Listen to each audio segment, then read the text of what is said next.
Chapter 516. Han Sanha was speechless. His warhorse was kneeling with its front hooves on the ground, its head lowered like it had committed a crime, like a condemned prisoner. Although Han Sanha was still riding on the horse, his feet were already touching the ground. No matter how calm Han Sanha was in the face of death, he could not help but feel utterly speechless. After a pause, Han Sanha dismounted his warhorse and stood with his arms behind his back. He smiled faintly and said, "Looks like this old man has been blind, and I have been disrespectful. Young Master Yun's horse is actually the legendary king of horses, one that only appears once every 10,000 years. The legend of the king appearing and all horses bowing down to him is true. Young Master Yun is truly blessed. King of horses, this marshal apologizes sincerely for my lack of manners."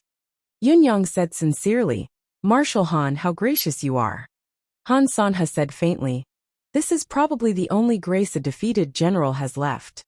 He laughed and said in a carefree manner, "As a militant, the greatest fortune is to be born in troubled times and to be able to build one's career. However, in this heavenly world of soldiers, a powerful weapon that shouldn't exist has appeared.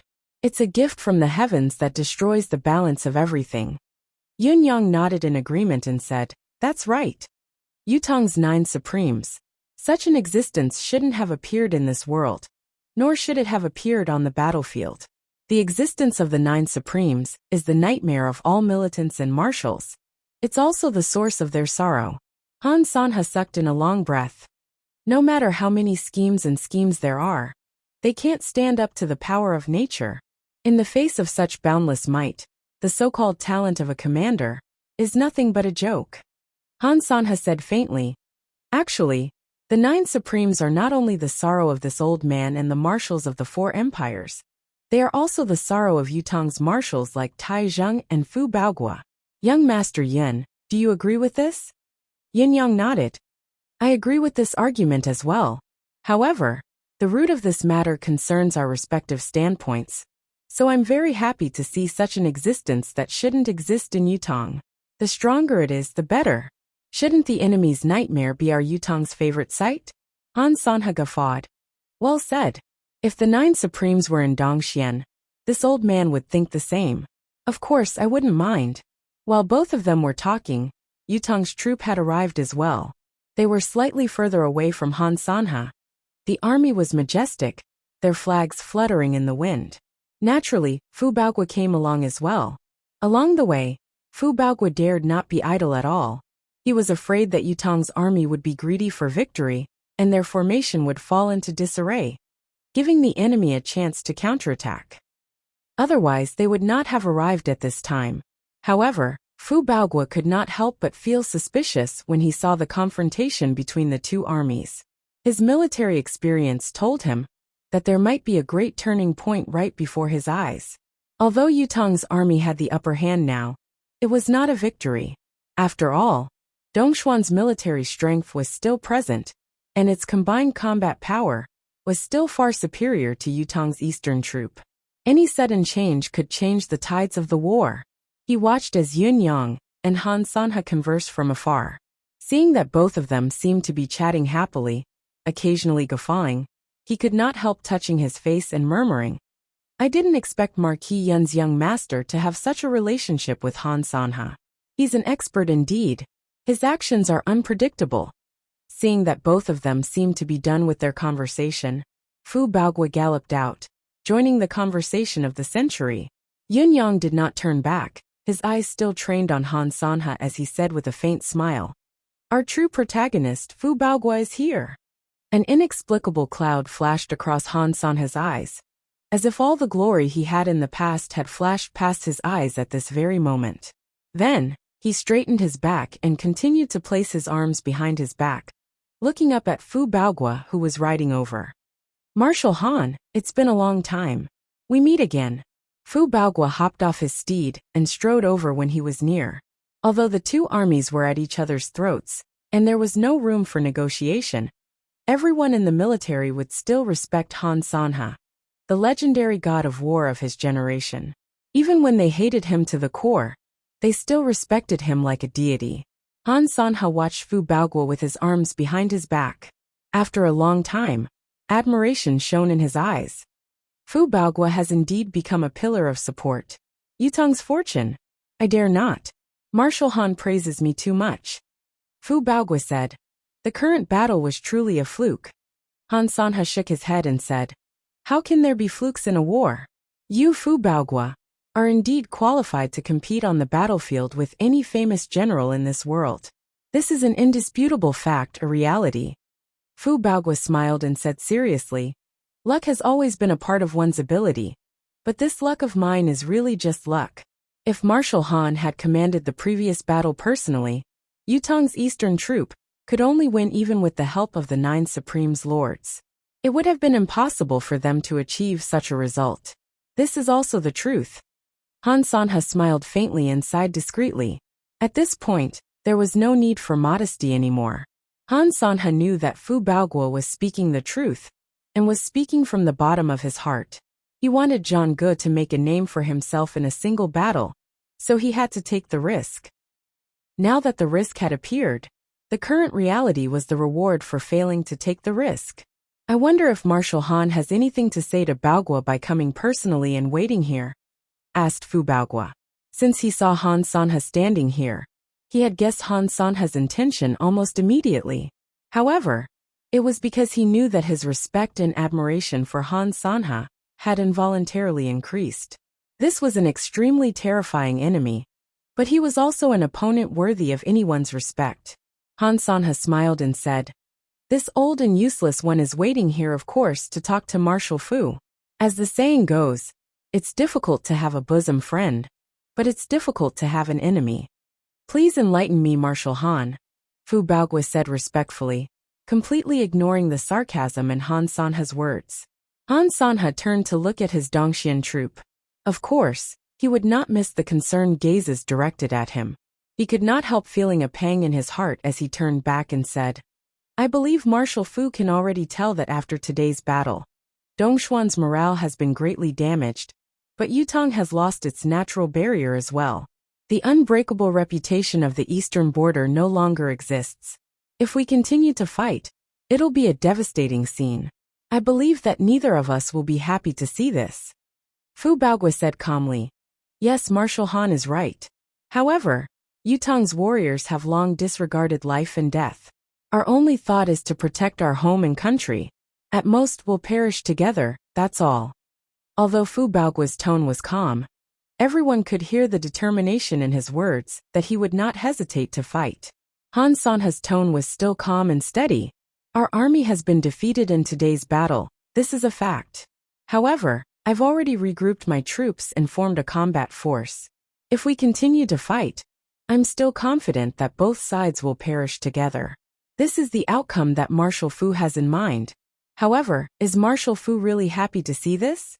Now that Dongxian had been defeated, it was a huge loss. There were less than 300,000 soldiers left, and their morale and confidence had dropped to the freezing point. The only reason they could still assemble into an army was because of Han Sanha's prestige. Yutong was not having an easy time either. The number of people they had left was far less than Dongxuan's, and they had expended a great deal of their energy. Morale was important, but they still needed sufficient physical strength and the support of a comprehensive military force. If the battle were to continue and Dongxian was reduced to a wailing army, the outcome would be hard to predict. Even the best outcome for Yutong would be for both sides to perish together. Reality was cruel. It was impossible for Han Sanha to win and regain the overwhelming advantage he once had. But he knew that it was impossible. However, it was entirely possible for both sides to perish together. Han Sanha's words were not empty talk. Fu Baoguo was well aware of this. After a moment of silence he said, Marshal Han, you've seen it clearly. However, it's meaningless to do so. It'll only increase the losses of both countries. Han Sanha said, that's why this old and useless one is waiting here, planning to have a good talk with Marshal Fu. Why don't both countries call a truce now and leave everything for the future? What do you think? Fu Baoguo said calmly, I'm listening. Even if it's a truce, there should be details of it, shouldn't there? Han Sanha said. The current situation is unusual. Let's skip over the details. Our men will retreat to the original border of both countries. The Fortress of Resilience will still belong to Yutong. I believe Marshal Fu understands that after Dongxuan's army retreats, they won't be able to attack Yutong for the time being. Both sides can at least 10 years of breathing time. Isn't Marshal Han thinking too much? Our army has already gained the upper hand and the initiative now. Most importantly, Marshal Han needs to understand that as long as the 9 Supremes Lords show up once more, they can crush the remaining fighting spirit of Dongxuan's 300,000 soldiers. Under such circumstances, we can pursue them with our victory and chase them all the way to Dongxuan's gates, or even march straight in. Chapter 517. Han Sanha chuckled in amusement. Looking at Fu Baoguo with a smile, he said faintly, "This old man understands as well as Marshal Fu that such a situation will never happen again. Why must Marshal Fu set up an empty fort in front of this old man? Aren't you afraid that this old man will drag Yutong's army down with him in a fit of rage?" Fu Baoguo could not help but blush as he forced himself to say, "Marshal Han, what do you mean by that?" Han Sanha said, "If the 9 Supremes still had the strength to strike, the commotion just now wouldn't have ended there, nor would it have lasted for such a short period of time. If the 9 Supremes still had the strength to strike, how could they have given me the chance to reorganize my army? Marshal Fu, about the 9 Supremes, let's not bring it up again." What Han Sanha said was what Fu Baoguo was most worried about. Hearing that Han Sanha had seen through his thoughts, Fu Baoguo's expression changed slightly before he said, "Marshal Han, you've seen through everything. You're a schemer indeed. Your foresight is like a torch. However, according to Marshal Han, are we just going to end this peacefully? Even if Yutong is invaded for no reason, and the counterattack is successful, there's no price to pay, is there? If that's the case, does that mean that Yutong's people deserve it? Furthermore, how can I be sure that Marshal Han's promise is true? These days, even the credence of peace can be disregarded. Is a promise really useful?" Towards the end, Fu Baoguo's tone was laced with sarcasm, pointing directly at the credence of peace that Han Sanha had issued, and the matter of him breaking the promise.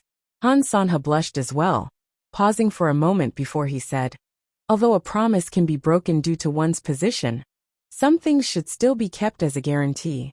As long as Marshal Fu agrees to let Dongxuan's 300,000 men leave safely, I, Han Sanha, am willing to commit suicide here and now, using my life to answer to Yutong.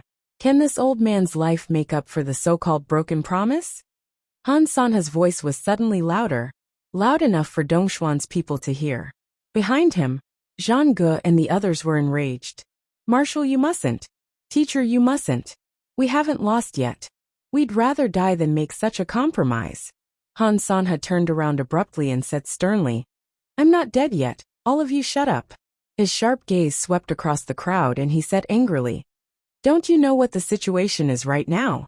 Only if all of you survive can Dongxian be preserved. If all of you were to die here, what's the use other than a moment of bravery? I, Han Sanha, am already 70 years old. How many more years can I live even if I'm on my last legs? I've killed countless people in my life, and the number of innocent souls that have died under my orders is in the tens of millions. If I were to pay for it with my body today, it would be a wonderful story. Exchanging my life for the safe return of 300,000 good men. What do I, Han Sanha, have to regret? I have already made up my mind. No one is allowed to dissuade me on this matter.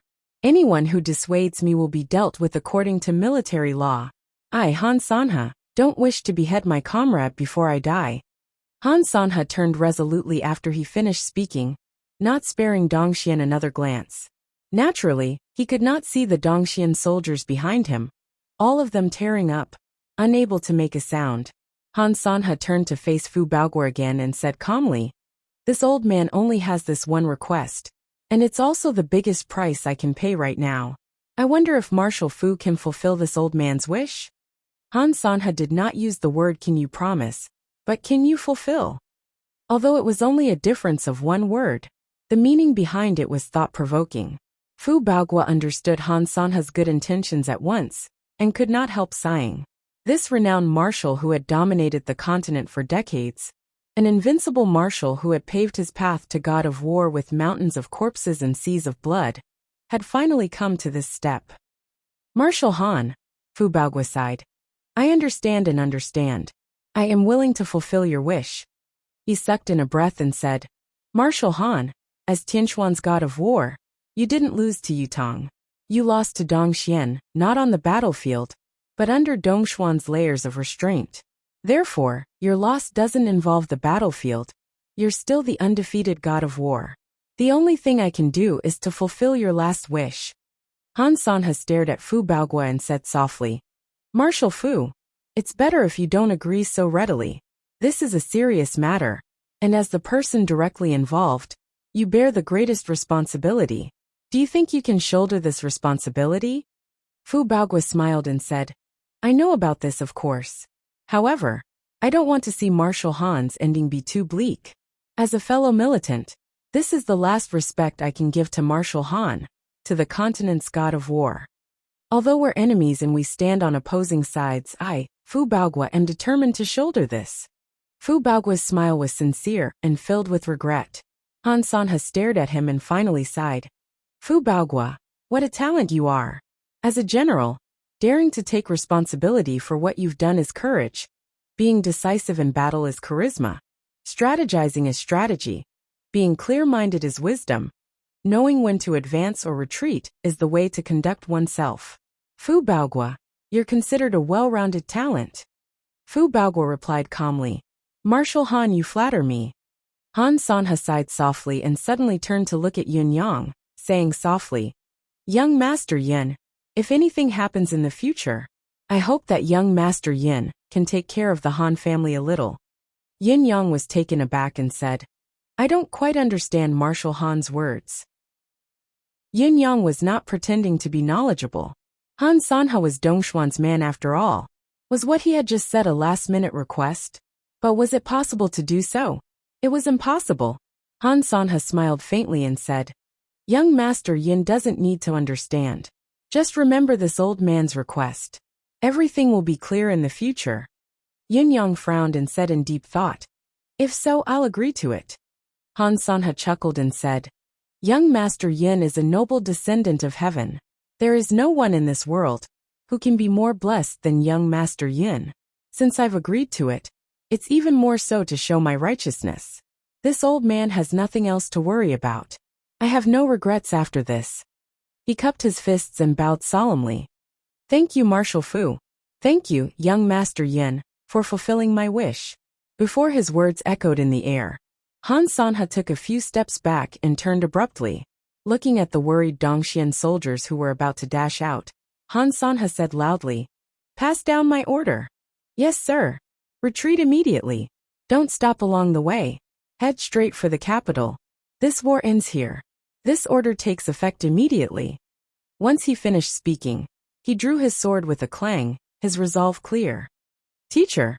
Zhang Ge was shocked, no longer caring about the military order, as he sprinted forward like his life depended on it. The clouds in the sky changed colors as the cold wind howled. Han Sanha's robes fluttered in the wind, as if they were about to be blown away by the wind. He waved his hand lightly, but Zhang Ge stopped in his tracks as if he had been struck by lightning. Tears streamed down his face as he cried out sorrowfully, Teacher. Han Sanha smiled faintly and recited softly, A lifetime of battles between heaven and earth. A command like a mountain chills the bones of the dead. A year of hunger on the battlefield swallowing snow. Unable to return to my homeland even after 10 years. A lifetime of settling the affairs of an emperor. A grand ambition to unite the land. As he recited, he suddenly chuckled sadly and murmured, I can bear to cook the hounds. When the hares are dead. I have no regrets when the birds are dead. I only lament that before the grand ambition is fulfilled, the heart of the emperor and his officials is already cold. I've marched thousands of miles out of the desert, donned 1,000,000 armors and fought fiercely. The demons and monsters have been wiped out. The mountains and rivers can be seen from now on. It's hard to look back on my 7-foot body. This old man's tears are speechless. Today, I repay the world with my life. I'll let my corpse return on horseback. Han Sanha heaved a long sigh and said sternly, Your Majesty. Before he could finish his words, he did not continue. The sword light flashed and blood appeared immediately. Blood gushed out from his neck like a fountain, dyeing the mountains and rivers red. Han Sanha stood tall with his sword in one hand, unmoving as the two armies clashed against each other. He did not move. The god of war of a generation had left the underworld in this lifetime. Teacher! Zhang Ge howled in pain, suddenly falling to his knees on the ground, as if he had lost his soul, tears and snot streaming down his face. Marshal! A deafening cry came from Dongshuan's formation, countless men in the army weeping like rain. Yun Yang and Fu Baogua could not help sighing inwardly, as they looked at Han Sanha's body, that was inches away from them. Han Sanha was still standing tall despite the fact that his breath had stopped, and his life had left his body. His expression was still indifferent, his eyes still looking forward, as if he was stroking his beard with a smile. The sword in his right hand gleamed coldly, stained with blood. However, the feeling it gave was still that of the god of war of a generation giving orders from the marshal's tent. Chapter 518. These few days, I only wrote 500 words a day, 1,000 words a day, and sometimes 2,000 to 3,000 words. I've saved up these chapters, and I'll publish them all today. Let's enjoy ourselves first. Let's talk about tomorrow. Haha. Thank you for your patience and company. Feng Ling is deeply grateful. These days, I think, should be a period of time that I will never forget for the rest of my life. Especially after the surgery, the days when I was blindfolded. It was the most memorable. Just looking at it with one eye, even the phone screen looked blurry. Talking and laughing every day, my heart was anxious. It wasn't easy to remove it, and when I looked at it, my vision was so clear. Don't worry. Haha. In the beginning, when the doctor said it was serious, I was also panicking. Ever since I started writing, it has been 10 years, and I have never stopped writing for such a long time. Sometimes, I would let my imagination run wild, thinking that when Master Xing retired, everyone would say that they owed him a movie ticket. If I, Feng Ling, was really blind, and had no choice but to retire from this industry, who knows how many people would still remember that they once owed an author a subscription fee. Luckily no one. After not writing for more than 20 days, I'm back. Since I'm back, I'll continue to work hard and do my own thing. During this period of time, my brothers and sisters have been worrying about me, supporting me, and the managers have all sent screenshots to me. Some asked anxiously. Some directly went to the hospital from thousands of miles away, and many brothers and sisters sent nourishment products. To be able to meet all of you in this life, it's my great happiness. How can I give up this happiness so easily? I've also thought that since I have 7 or 8 chapters in stock, I might as well slowly publish it and rest more. But thinking about it, everyone is so good to me. Why should I hold on to it? I might as well publish it all, and let everyone enjoy it. I'll talk about the future in the future. In short, I'm back. My eyes haven't recovered yet, and in the next 3 to 6 months, I'll try to avoid washing my face. I can't drink or eat spicy food. I'll take note. Maybe after today's explosion, there will be fewer updates in the future. But I'll try my best to write. When the time comes, I hope everyone can understand and understand. Thank you, my dear brothers and sisters. It's so good to stand side by side with all of you in this world again. Chapter 519. Dongshuan's cries were deafening. Fu Baogua and Yun Yang bowed respectfully at Han Sanha's body, that was still standing upright, and retreated slowly. This continent's god of war had spent his entire life fighting the world, and had caused immense pain to Yutong's people. However, they had different standpoints and had practiced war. They served their own masters. There was no right or wrong. Whether it was Yun Yang or Fu Baogua, they had to acknowledge this man's lifetime of achievements with a sense of melancholy. No matter what, this was a qualified soldier, a qualified marshal. Rest in peace, Yun Yang said softly. If there's a next life, we shall fight again. Fu Baogua heaved a long sigh.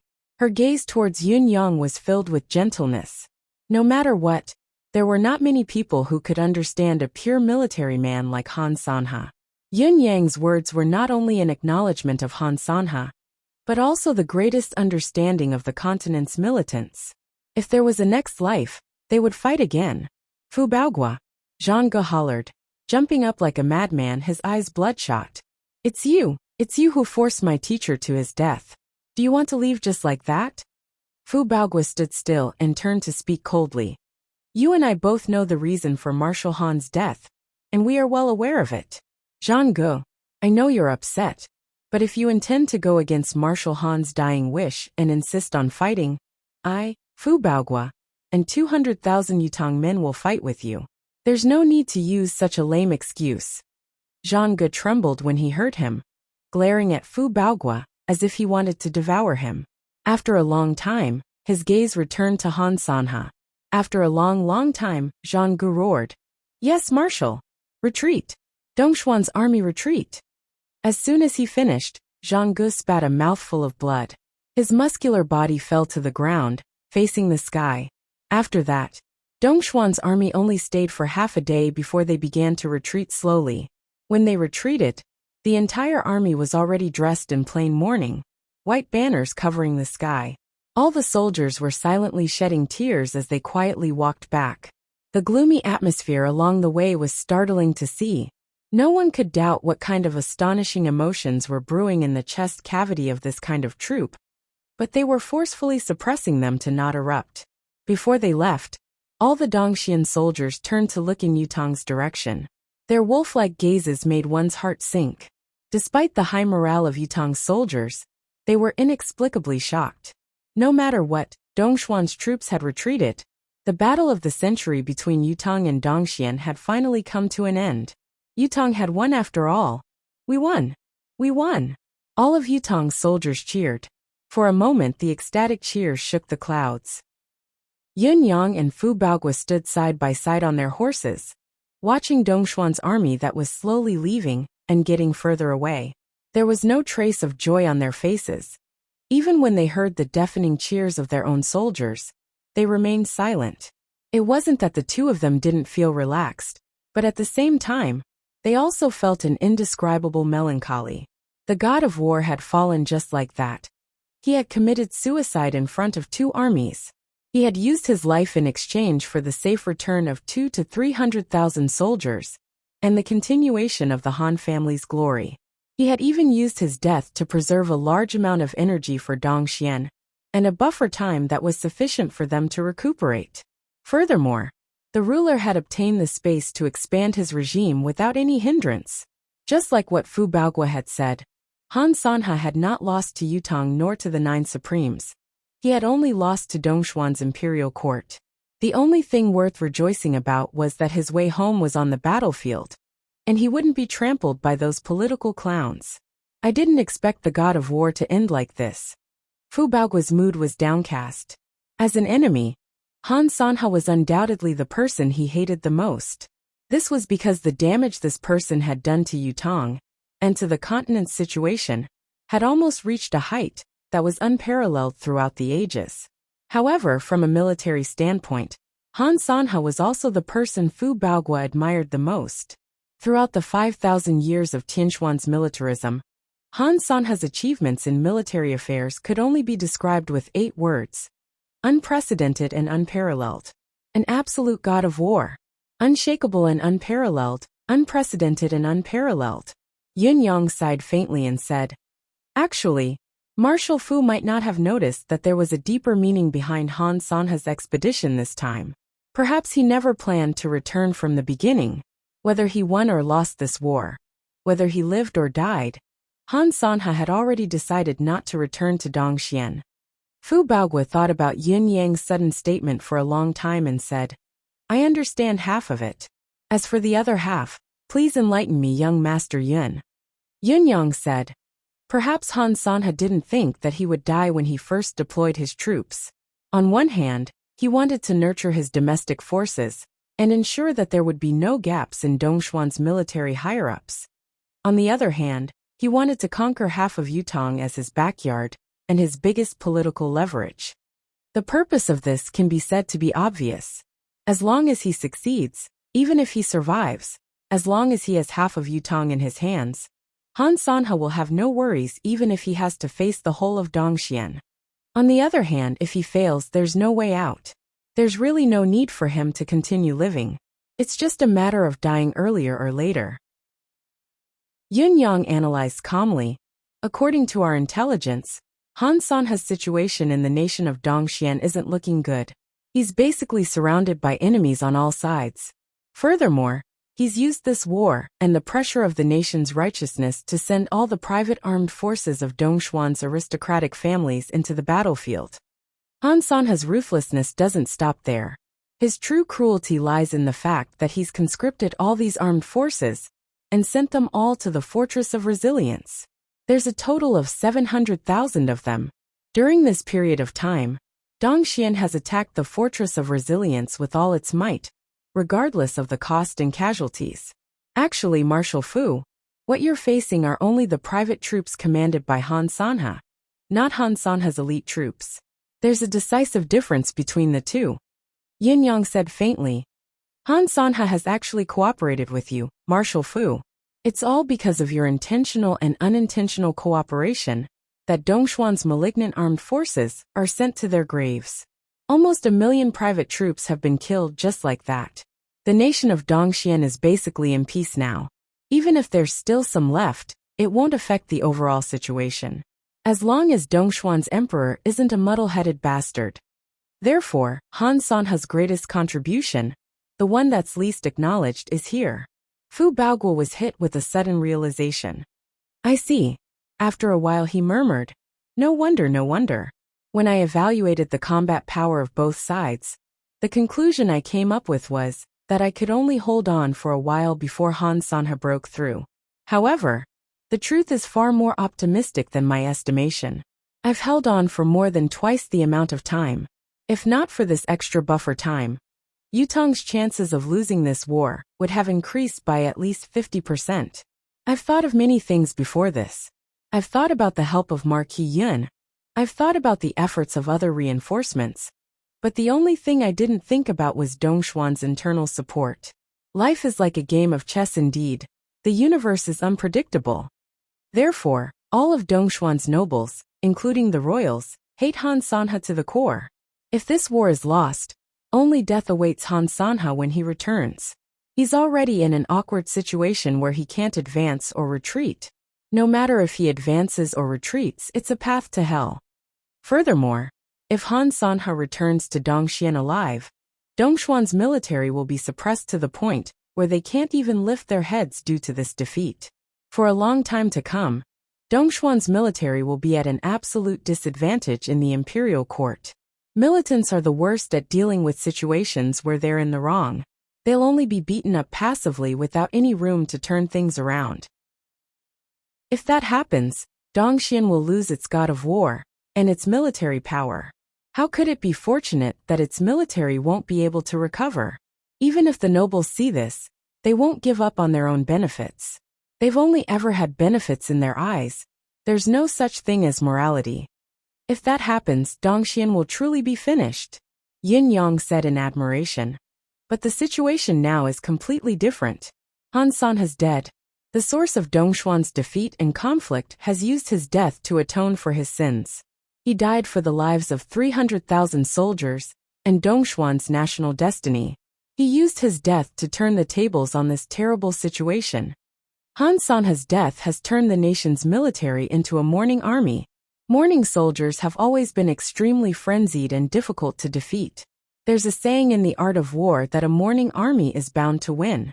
It's never just a saying, because such a troop dares to charge forward and risk their lives no matter what enemy they're facing. I dare say that even with the 9 Supremes' help, they might not be able to shake the 300,000 mourning soldiers. The 9 Supremes' greatest influence on the battlefield comes from their control of the heaven and earth's power. Ordinary people are extremely fearful of them, losing their will to fight the moment they encounter them. They only have the thought of running for their lives.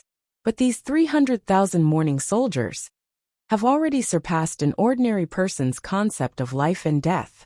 They'll still die, but they're truly unafraid of death. Against such a troop, the 9 Supremes can hardly unleash their full potential. It's truly frightening and unshakable. Facing such mourning soldiers, no matter how strong the opposition in Dongxian is, as long as anyone or any force dares to step out and speak ill of Han Sanha, or impose any sort of punishment on the Han family, they'll be torn to shreds by Dongxuan's military regardless of the cost. Chapter 520. Yun Yang looked at Fu Baogua. All in all, Marshal Fu, you're just a pure soldier, while Han Sanha, other than being the most outstanding soldier, was also an extremely incisive politician. He could even make use of his own life and death so thoroughly. It's equally frightening and shocking. Fu Baogua chuckled dryly. How can I be as thorough as young Master Yun? The only thought that crossed my mind just now was that as a fellow soldier, and as such a respectable military legend, I must help you. Even if I have to bear the blame, I must do it. He turned to stare into Yin Yang's eyes and said, I will personally report this matter to His Majesty. I will not shirk my responsibility. Yin Yang smiled and said, Marshal Fu, are you afraid that I'll snitch on you to His Majesty? Han Sanha's calling me a descendant of nobility just now has such an effect. It has subtly driven a wedge between Marshal Fu and me. Marshal Fu has never seen eye to eye with me. Now that I have the identity of a royal relative, my stance is even more subtle. Am I right? Fu Baogua felt awkward and said, I didn't mean that. I really didn't mean that. Young Master Yun, you're thinking too much. Yun Yang laughed heartily and lowered his voice to say, Marshal Fu, regarding this matter, I think it's best to end it here. In this world, probably only you, I, and heaven and earth know about this subtlety. Dongxuan's military hates you to the core. No matter what, you're the one who forced Han Sanha to his death on the surface. So we don't have to create additional trouble for ourselves and trouble ourselves for nothing. Suddenly, Fu Baogua studied Yun Yang from head to toe seriously, as if he was getting to know Yun Yang all over again. Yun Yang wore an honest smile on his face. Marshal Fu, it's better not to leak some gossip and information if you can. You have to know that even the most enlightened monarch will be suspicious. No matter how fair and open the imperial court is, it's inevitable that there will be conflicts. Especially when it involves great benefits, there will be situations where one has no choice but to do it despite knowing that it shouldn't be done. Fu Baogua sighed softly. Yes, Yun Yang continued. As for me, I'm only a marquis's young master. Even if I have the royal bloodline, it's impossible for me to be acknowledged by the royal family in this lifetime. Naturally, it's impossible for me to participate in the division of that big cake. Actually, with my cultivation base level, ordinary worldly benefits are nothing to me. Isn't it too arrogant of me to say this? Hee. Fu Baogua could not help grinning as he said, Of course it's arrogant, but it's more practical. He pondered for a moment and said, If that's the case, then I'll keep this matter to myself. No one will believe me even if I tell them. Yun Yang understood and said, Even so, I'll keep it to myself. By the way, when Marshal Fu returns to the capital to report on his work, you must treat me to a drink. Fu Baogua laughed heartily. No problem. I'll get someone to dig a huge pond and fill it with fine wine. Then, I'll prepare plenty of meat and let you stay there. I've long heard of young Master Yun's past reputation. I'm not afraid of your magnanimity. Yin Yang guffawed. The legendary debauchery? Then it's a deal. I won't go back on my word. Then, both of them turned and rode their horses back. The war has come to an end. Looking at the situation, I believe that Dongxian won't have any major military movements for at least 3 years. What plans do you have after this, Marshal Fu? Asked Yun Yang. I've promised Lord Supreme Cloud that I'll guard the Fortress of Resilience with my life. Fu Baogua said respectfully. Although the original Fortress of Resilience has been destroyed, I plan to mobilize more manpower and strive to build a new fort that's a few times stronger than the previous one within these 2 years. There won't be any disturbances on the eastern border in the short term, so success is assured. The destruction of the Fortress of Resilience this time can be said to be complete. It's destroyed from its foundation, so it's convenient for me to start anew and rebuild it. Speaking of this, Fu Baogua looked excited. Even if war really breaks out 2 to 3 years later, The new fortress of resilience will definitely let Dongxian know that this is a tough bone that they can't even chew through. The world's strongest fort is still right in front of them. Yun Yang said quietly. Wrong. Fu Baoguo was stunned. Wrong. Yun Yang said. Marshal Fu's thinking is too conservative. The existence of the Fortress of Resilience in the past was to defend against Dongxian. This is understandable. It's because Dongxian has the world's top military force and the world's top marshal.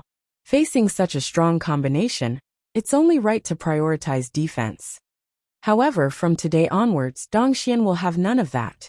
Especially after losing Han Sanha's suppression, the civil and military infighting in Dongxuan's imperial court will be unprecedentedly intense. Yun Yang said calmly.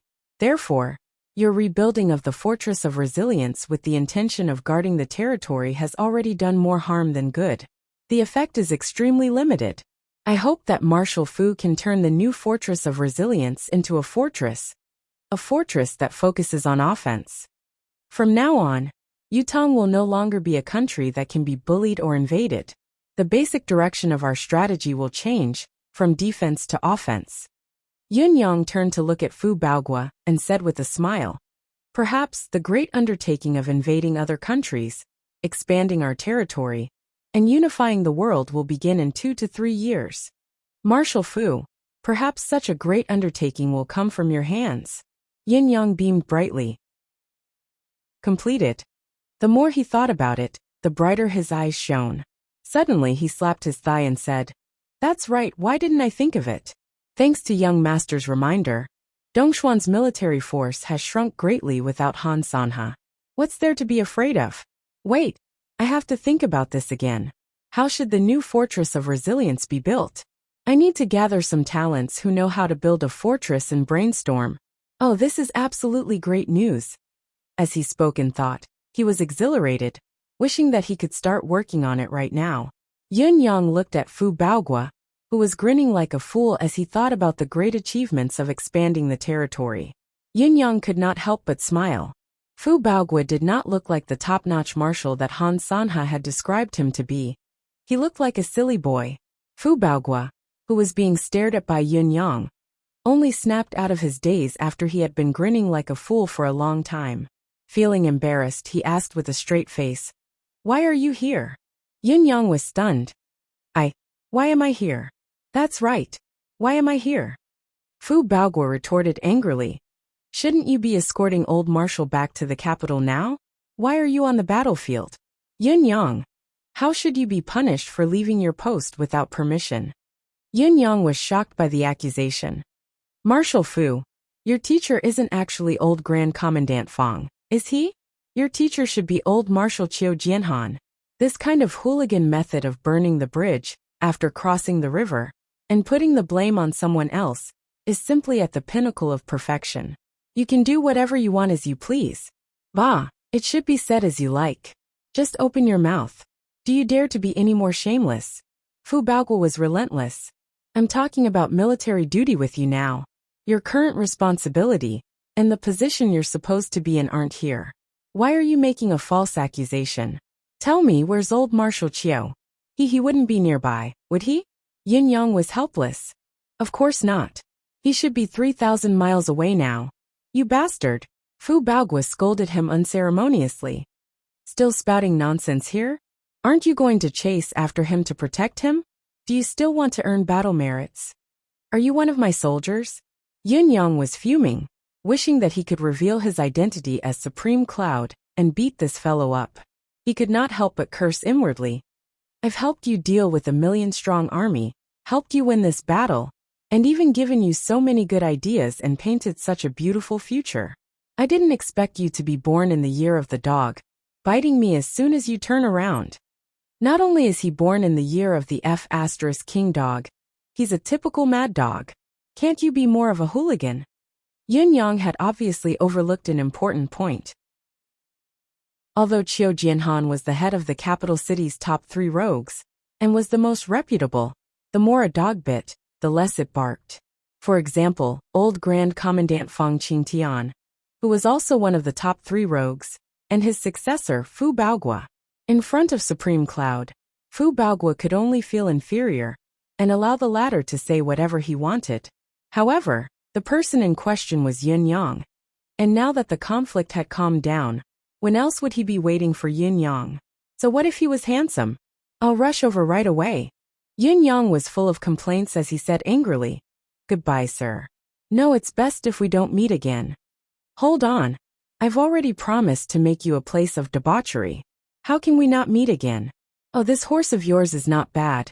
Why don't you leave it with me?" Fu Baogua's eyes shone. "Where's your shame? Can you be any more shameless than that?" Yin Yang's face was dark as he cursed unabashedly with his red teeth. Then, he clamped his legs on the horse's abdomen. Reddy looked at Fu Baogua in disdain and snorted, snorting all over Fu Baogua's face before it left like a gust of wind. "F***ck me. Why is this beast so fierce?" Fu Baogua wiped his face hastily.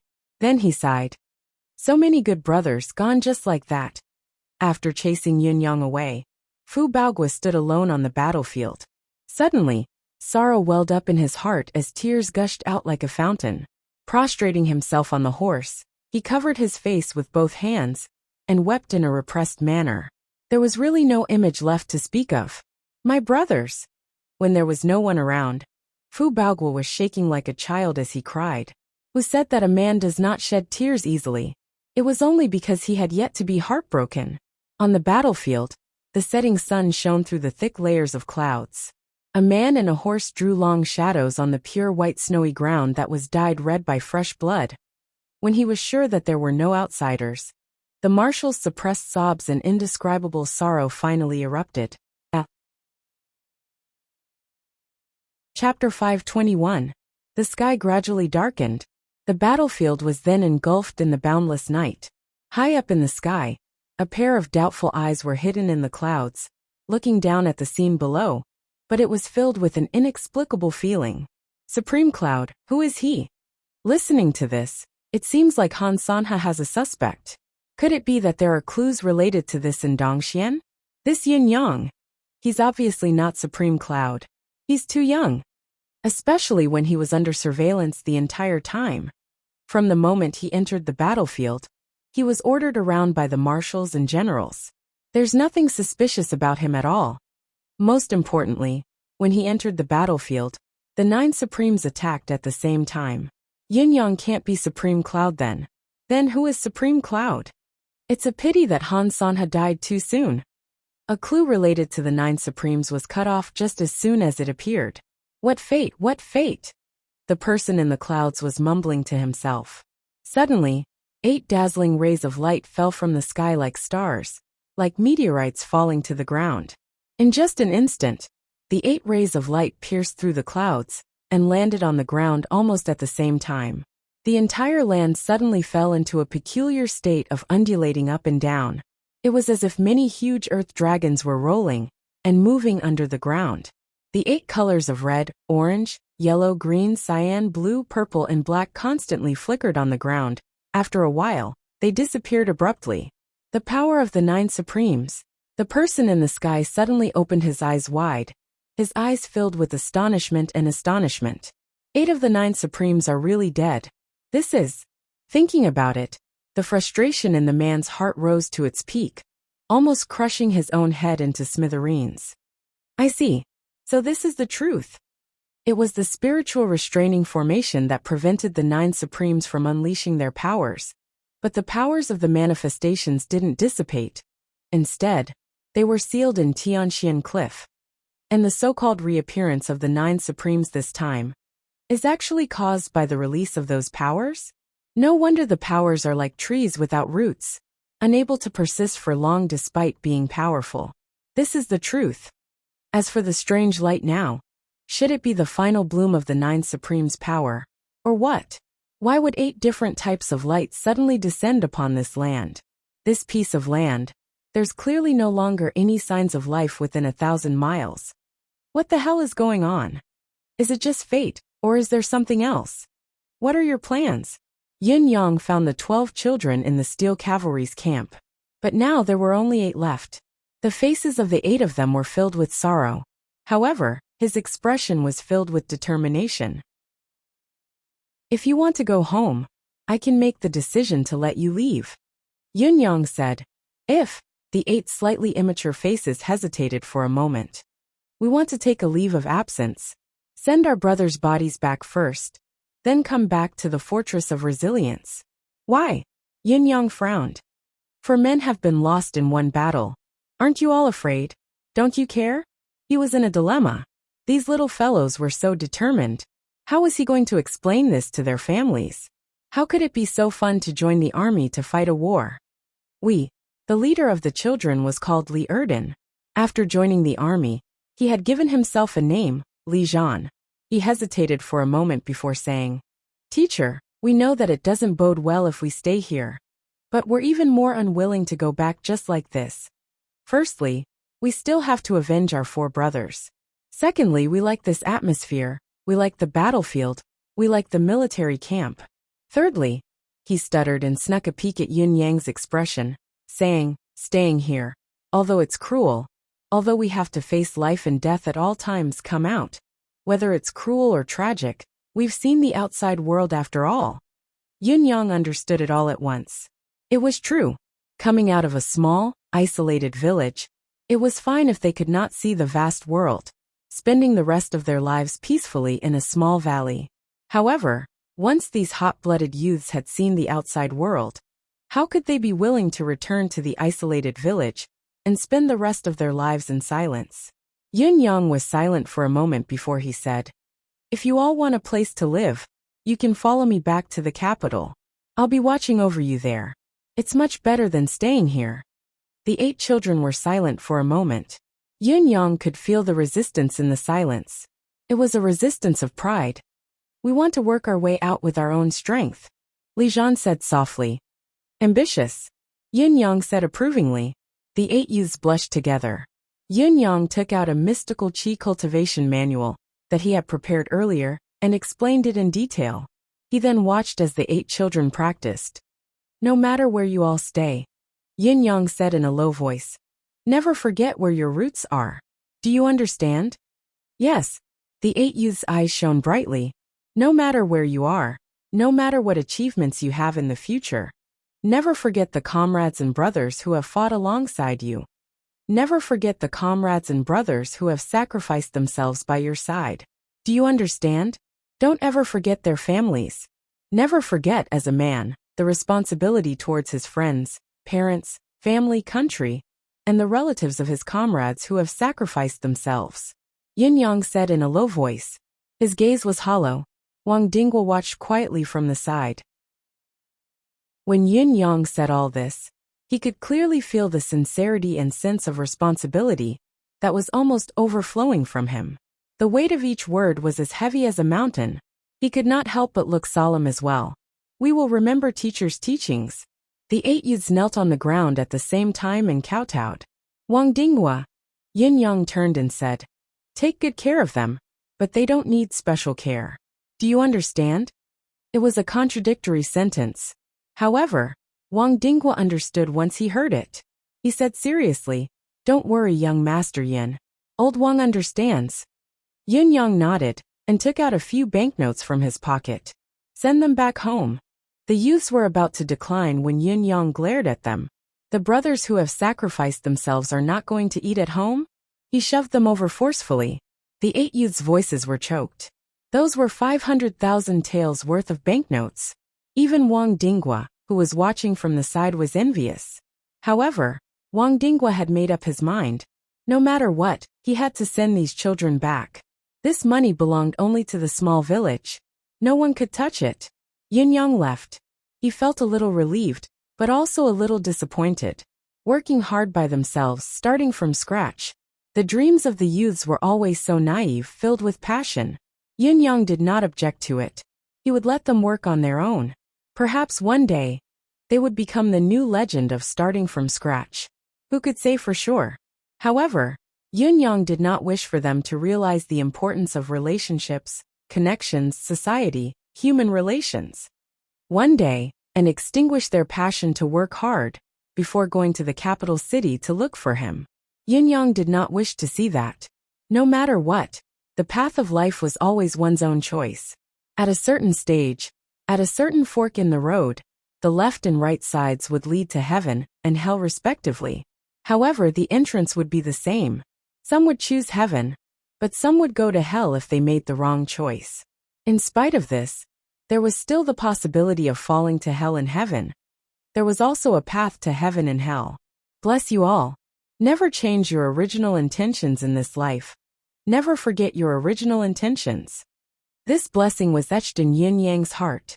The 8 youths watched their teacher gallop away into the night, their eyes filled with respect and gratitude. The purple robe would forever remain in the depths of their hearts. Teacher, you must take care. The 8 youths knelt down silently. Facing the faraway land where the figure had disappeared, they kowtowed silently. Rise, children. Wang Dingwa sighed inwardly. You will see your teacher again in the future. Yin Yang, who was already far away and nearing the boundary of Tianxian Cliff, galloped across the snowy plains like a red shadow. However, just as he passed by Tianxian Cliff's boundary, he suddenly heard a loud boom. Yin Yang looked up in shock. The 9 Supremes' temples that stood tall on Tianxian Cliff suddenly collapsed without any warning, turning into fine rubble that littered the ground in an instant. No! Yin Yang cried out instinctively. Then he was dumbstruck, his eyes wide as he screamed, "Why?" It was at this moment that an inexplicable force suddenly surged out from the ground. In less than a tenth of a blink of an eye, it quietly melted into Yin Yang's body, meridians and dantian.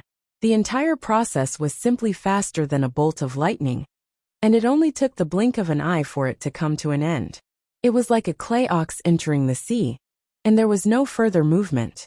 Yin Yang jolted abruptly. It was a familiar force that had fused with him. It was a feeling that only existed when his brothers were together. Brothers! Yin Yang felt an insuppressible wave of sorrow, but he understood what had happened instantly. He had used his identity as Supreme Cloud to trigger the manifestation power of the 9 Supremes that his brothers had left behind. His brother's dying wish, or rather, everyone's hope of merging the 9 Supremes into one, had all been poured into him. After he had triggered this force, he had also triggered his brother's dying wills that had been sealed together. Previously, when the 9 Supremes' power had struck Dongshuan's army, it had only lasted for a short period of time. It was not that the 9 Supremes' power had stopped there, but the remnant wills of the 9 Supremes had retained most of their power and followed him here. In other words, although Yin Yang was still unable to use any of the 9 Supremes' cultivation methods or abilities, he was now truly one with the 9 Supremes. In the most thorough and extreme way, they had merged into one. Yin Yang, who was well aware of this, did not feel the slightest bit of joy. He lay on the horse's back, trembling as tears streamed down his cheeks. Brothers, will I never be able to see you all again? The merging of the 9 Supremes into one was the last wish of the deceased 9 Supremes, but it was also the situation that Yin Yang was most unwilling to see. This was because when the 9 Supremes' powers merged into one, it also meant that the original 9 Supremes' traces would be completely erased from this world, from this moment onwards. The sky suddenly brightened in a way that it had never been before. On this unusually cold night, a curtain of light that was as bright as day appeared. The gloomy clouds that filled the sky dissipated without a trace in the blink of an eye, as if they had been hit by a hurricane that could destroy the world. The galaxy was bright, the moon was high in the sky. Yin Yang lifted his head to look at the starry sky. Looking at the countless twinkling stars in the sky, it was as if he could see Supreme Earth and the others' faces that he had not seen for a long time. They were smiling and blinking at him in the sky, as if a heavy burden had been lifted from their shoulders. Yin Yang could not help the sorrow that welled up in his heart. In the sea of clouds, a man who was covered in chains leaned against a tree, looking at the sky and smiling faintly. Not bad, not bad. This day has finally arrived. When the 9 Supremes return, the earth will split and the sky will be overturned. The martial world will be dominated by the Supremes. Mr. Nian, your good days are coming. As for me, Heaven's Inquisition, I'm finally going to be free. I've been trapped here all these years. I wonder what the outside world is like. Chapter 522. No matter how grief-stricken Yin Yang was, He still caught up to the retreating troops, who were escorting Qiu Jianhan at dawn. Marquis Yun and Bai Yishue stood on the left and right, opening the way as they kept an eye on their surroundings with their powerful deific senses.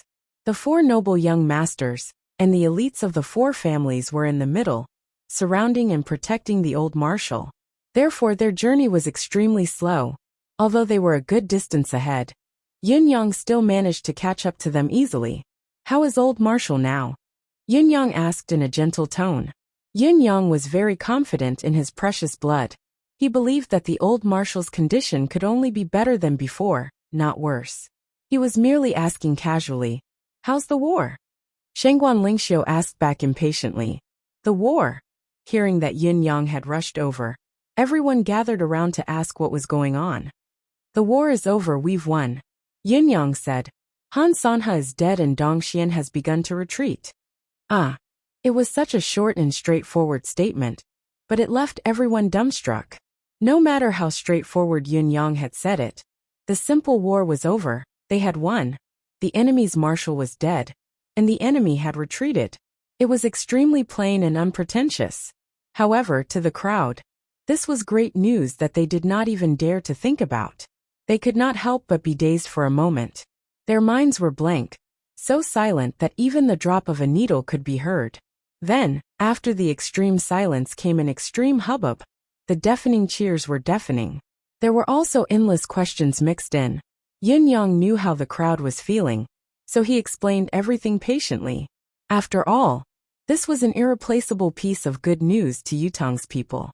All along, Yutong's biggest enemy and biggest threat was Dongxian, with the continent's top general, Han Sanhe, and the Dongxian army, which was the most elite in the entire Tianxian continent, working together. They were an extreme threat. Now Han Sanhe was dead. The continent's top general, Tianxuan's god of war, was dead. Simply put, the threat that Dongxian could pose was reduced by at least 80%. Hearing this great news, how could everyone not cheer and jump for joy? In spite of this, it was hard for them to imagine. They were clearly in a precarious situation in the war. Otherwise, why would Fu Baoguo arrange for them to evacuate? Nominally, he had asked them to escort the old marshal back safely, but who did not know that the war was in a disadvantageous position and could no longer go on? How could they suddenly win, and even kill the enemy's marshal? It sounded so unreal. If this had not come from Yun Yang's mouth, the crowd would have believed that Yun Yang would not joke about it. It was unbelievable and unimaginable. Actually, this is what happened. The 9 Supremes Lords suddenly showed up, and the might of the 9 Supremes reappeared in the world. Dongxian was intimidated by the might of the 9 Supremes Lords, so how could they not be defeated? When Yun Yang uttered the words 9 Supremes, another round of loud cheers erupted from the crowd. Shengguan Lingxiu's bright eyes stared at Yun Yang even more intently, a hint of a smile flashing across her face. That was a top secret that only she knew. It was enough for her to be aware of it. In the end, Dongxuan's defeat was inevitable. To preserve the spark of Dongxuan's military, Han Sanhe willingly committed suicide to end this war. Dongxian then retreated. "We've won this war. Yutong has won." When Yun Yang finished his narration, he saw that the crowd was filled with satisfaction and pride. Thank God, Yutong's crisis has finally been resolved. It was Marquis Yun who said this. Marquis Yun's face was filled with emotion and relief.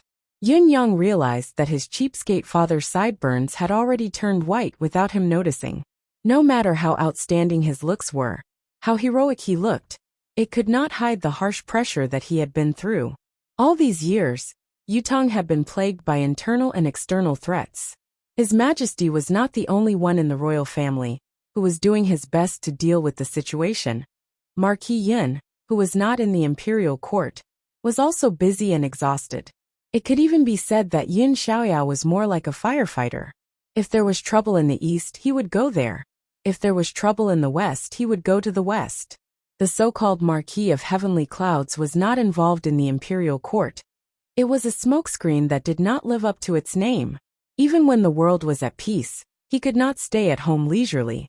He had to pay attention to the movements at the border at all times. Who knew what would happen there? He had to work on improving his capability. Only with this as a prerequisite could he have the capital to make friends with the martial world sects, get to know many martial world experts, and even guard against ace cultivators from opposing countries. All in all, other than the political affairs of the imperial court, he had to worry about everything else.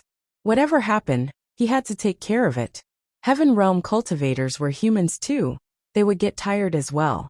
If Han Sanhe was burdened by the reputation of being the continent's top general, Tianxuan's god of war, and did not have the chance to reach the pinnacle of his cultivation journey, Marquis of Heavenly Clouds, Yin Xiaoyao, was similarly troubled by external affairs.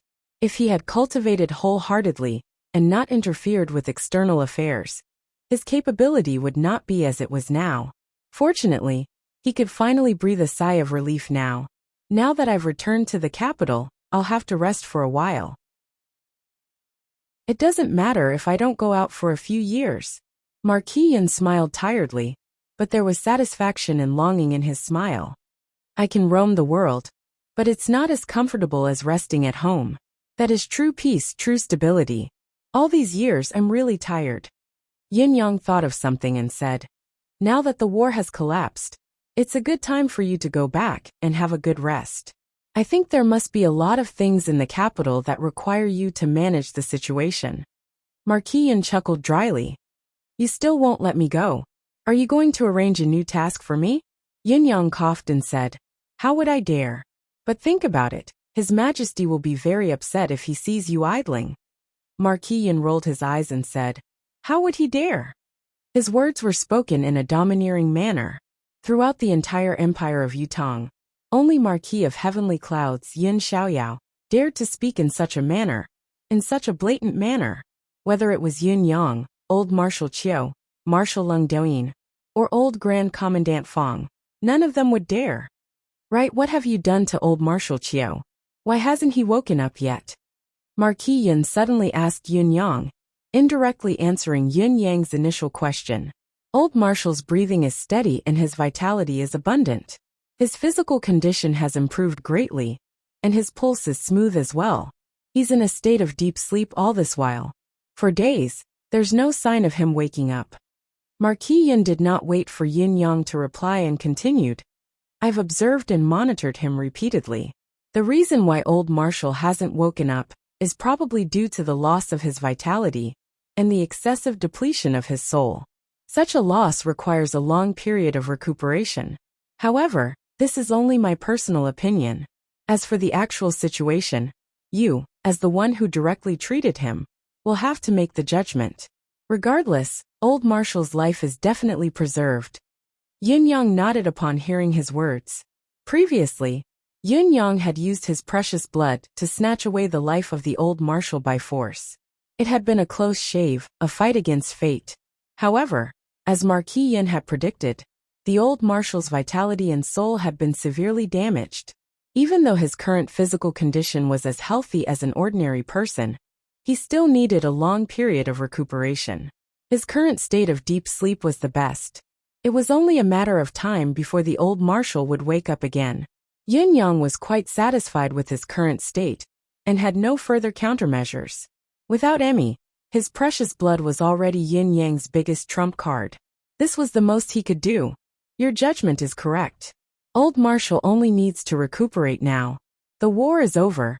Let us depart immediately and return to Tiantang. Not only the old Marshal, everyone else needs to rest as well, said Yin Yang. Very well.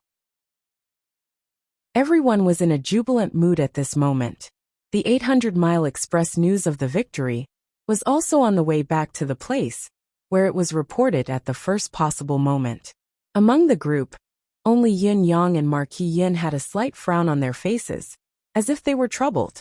They were not excited by the news of victory. The group of people who were escorting the old Marshal back was made up of the Shangguan family of generals, the four noble families, the residents of Marquis of Heavenly Clouds, and old Marshal Qiu's personal guards. These people had high cultivation bases and abilities, but they were not good at foresight and planning ahead. Reminded by Yin Yang's words just now, Marquis Yin's heart that was filled with elation turned into an inexplicable heaviness. Currently, the siege of the four empires had been broken. It was basically the same as the world being at peace. The external threat had been removed, so Yutong could naturally return to a period of peaceful development and recuperation. However, it was precisely at this time that the situation might become more dangerous. This was because once the external threat had been removed, what was left was internal strife. Yutong's internal strife was inevitable. Even if the current emperor had recovered and was in his prime, many of the princes had already grown up. Now that the external threat had been removed, the problem that they had to face now was the appointment of a successor.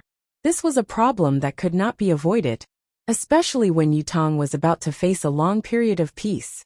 His Majesty was in good health, and his cultivation was not weak either. It seemed that he could still rule for a few more decades, but could the princes wait that long? According to Marquis Yun's judgment, they definitely could not. Then, what they had to face was the change of Xiao Wall. Chapter 523. Perhaps the invasion of the army would cause the people to be plunged into misery, or even annihilate the nation. But as long as it was not completely annihilated, Yutong's internal core would be more cohesive, and there would be a day when it would regain its glory. However, internal strife that originated from within would not only cause the people to be plunged into misery. Each time the imperial authority was shaken, it would cause a massive reshuffle in the nation. Even when the matter had come to an end, there would still be follow-up matters to follow up on. Now that the external factors were gone and Marquis Yun had returned to Yutong's capital, His Majesty the Emperor would never allow his brother to stay out of the matter and be truly free and unfettered. Do you want to rest and not care about anything? How could it be so easy? Do you think that you can be free and unfettered just because you're called Marquis of Heavenly Clouds, Yun Xiaoyao? How could it be so easy? Marquis Yun could already foresee the mountains that he would have to carry on his shoulders when he returned to the capital. Yun Yang's considerations were similar to Marquis Yun's, but Yun Yang had considered more than Marquis Yun. This was because Yun Yang knew a huge secret that Marquis Yun did not. The eldest royal grandson of Yutong's current royal family, the only son of his elder brothers Supreme Earth and Supreme Water, Yu Qingquan. This was a matter of great importance. In fact, Yun Yang did not pay much attention to the prince's fight for the throne. Whoever was disobedient, he would just kill them. Yun Yang's thoughts were as simple as that. With Yun Yang's current cultivation base, there was no one in the entire Yutong who could stop him from doing anything. That's right, anything. To Yun Yang, as long as he was his backing, his precious nephew's throne would be secured. It was unshakable, so there was no need for him to pay too much attention to it. What he was really concerned about was something else. Old Duga's revenge. He had to avenge this. He had to find the one with the surname Ouyang and target him. He had to return 10 or 100 times more of what old Dugo had suffered that day to that person. Other than that, there was a third matter, the Mai sect. Although his evaluation of the Mai sect had worsened due to the previous battle, he had made a vow to heaven, so he had to fulfill it no matter what. Since the Mai sect looked down on us and would rather break the vow to participate in the world hegemony, they had to bear the consequences. Let me spend some effort to help your grandmaster clean up the sect. However, compared to the fourth matter, the first three seemed insignificant. The fourth matter was the one that had been on Yun Yang's mind. It had not been easy for him to incite the battle between the Bound of Universe's Lei family and the Four Seasons Tower. But why had there been no news of Lei Dongtian after such a long time? What the hell was he doing? No more revenge? However, with Lei Dongtian's vengeful personality, how could he tolerate this? When he thought of Lei Dongtian, he could not help but think of another force, the Four Seasons Tower. The Four Seasons Tower had gone through so many upheavals and changes in personnel, as well as countless losses, but the Four Seasons Tower's foundation had not been damaged in the slightest. It had not even revealed much of its power. The mysterious person who had appeared after Mr. Nian was so powerful that Yun Yang still felt a lingering sense of fear when he thought about it. This was a testament to the mysterious person's ability. This was the thing that truly weighed on his mind, the thing that kept him awake at night.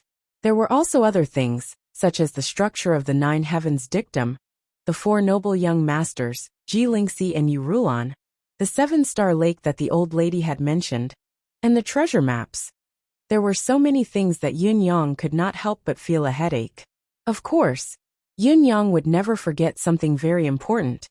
He had to nurse old Grand Commandant Feng's health when he returned to the capital this time.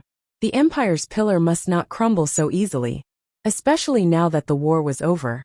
It was very likely that the old man would suddenly be unable to hold back his anger and pass away just like that. Since he had risked his life to save old Marshal Chiu, he might as well make old Grand Commandant Feng stay as well. It was better that the legend of the capital's 3 rogues continued. In short, time was of the essence. It did not truly relax even after the end of the Eastern Border War. Yin Yang frowned, his mind weighed heavily. Yin Yang's mind was heavy while Marquis Yun's was anxious. However, the ones who were filled with joy were the 4 noble young masters of spring, summer, autumn, and winter. The 4 fellows were in high spirits. Though they were all bruised and battered, they were all in the best spirits they had ever been. How many did you kill? 400 to 500 at least. What about you?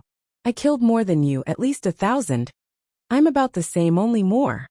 I realized that continuous fighting is good for us. I've actually broken through again. I'm almost at the 8th peak now. I wouldn't even have dared to dream of such a cultivation base in the past. Me too, me too. The bottleneck is obviously loosening. If there's another war, I'll definitely break through. It's just that I don't know when there'll be another one like this. Mother **Ker. Can all of you stop discussing these questions? The one who said that was Chiu Yun-san, whose cultivation base had stagnated and showed no signs of breaking through. Why isn't **King moving at all here? Is God blind? Haha. I'm even happier hearing that you haven't broken through. How can God be blind? It's God that has eyes. Why is it only God that has eyes? It's God that has eyes. Otherwise, why would God bless the kind and not the scoundrels? Who the **CK are you calling scoundrels? All of you are gloating over my misfortune. Do you have any shame? When Yun Yang came in, the 4 of them were laughing amongst themselves. No, to be precise, the 3 of them were laughing.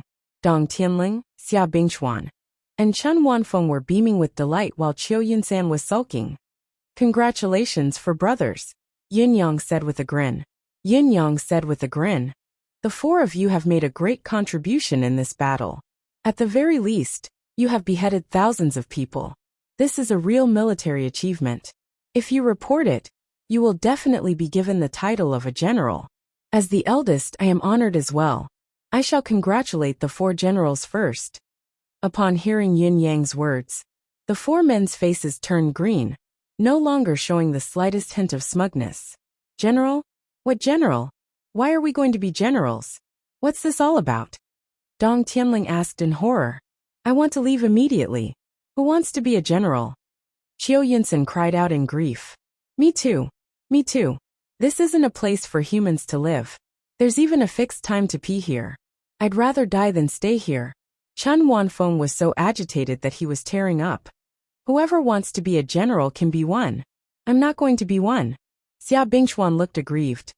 Once I think about living like this every day, your father feels that death is better than living. I'd rather be chased out without contributing anything than live like this. Dong Tianling said helplessly. Ha ha ha. Yin Yang guffawed. All right. Do you think I don't know what you're thinking? Just go on your way. Don't worry. I won't force you to enlist in the army anymore. Look at how scared you all are. How **King useless. Yin Yang was genuinely happy. These 4 buffoons would always bring him joy that came from the bottom of their hearts. Really? Boss, are you serious? Chiu Yunsan looked at Yin Yang helplessly. But my uncle. Yin Yang shook his head and said with a smile. Leave your uncle to me, your boss. Actually, none of you were as useless in this war as you've said. At the very least, you didn't run away even when you were in the most dangerous of situations. Instead, you did your best to protect old Marshal Chiu and fought on the front line. Everyone saw this with their own eyes. No one will ever think of you as the popinjays you used to be. Yin Yang said seriously. We're all brothers, we're straightforward with our words. I really understand what you're thinking. Although you've always called yourselves popinjays for brothers, all of you are great. It's my honor to have brothers like you all. The four of them were stunned when they heard him, suddenly lowering their heads in silence. Dong Tianling chuckled humorlessly with his head hanging low. I didn't expect that in boss eyes. We're all great and even feel honored. You've overestimated us. Yun Yang chuckled and said, I know what you're thinking, but when you broaden your horizons, you'll realize that a mere family's power is actually nothing. I believe that all of you will have something much more powerful than this so-called family power that you value so much now in the future. The crux now is, do you all want to have it? Do you all want to walk out from where you are now and work hard to accomplish it? That's all. Just like how, if you didn't participate in the Eastern War personally, can you imagine that you can really be so valiant and not weaker than any of the brave generals on the battlefield? After saying these words, the tent suddenly fell into a deathly silence. Yin Yang retreated quietly.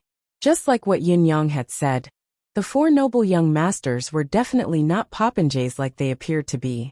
They might be slippery, cowardly, or they might have all sorts of flaws, but there was one thing that Yin Yang admired the most about them, and was willing to get close to them. Their blood was still warm. Their hearts were still warm. They still had dreams.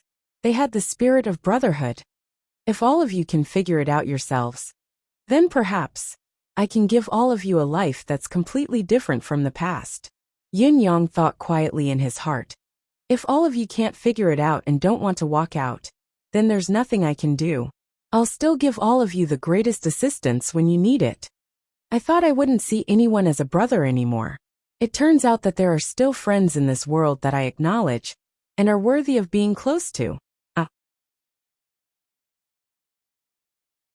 Chapter 524. In the other tent. This tent was tightly sealed, and the entrance was heavily guarded, as if they were facing a formidable enemy. The battle was officially over. Jilingxi and Yurulan boiled 2 pots of water at once to clean themselves thoroughly before checking the wounds on their bodies.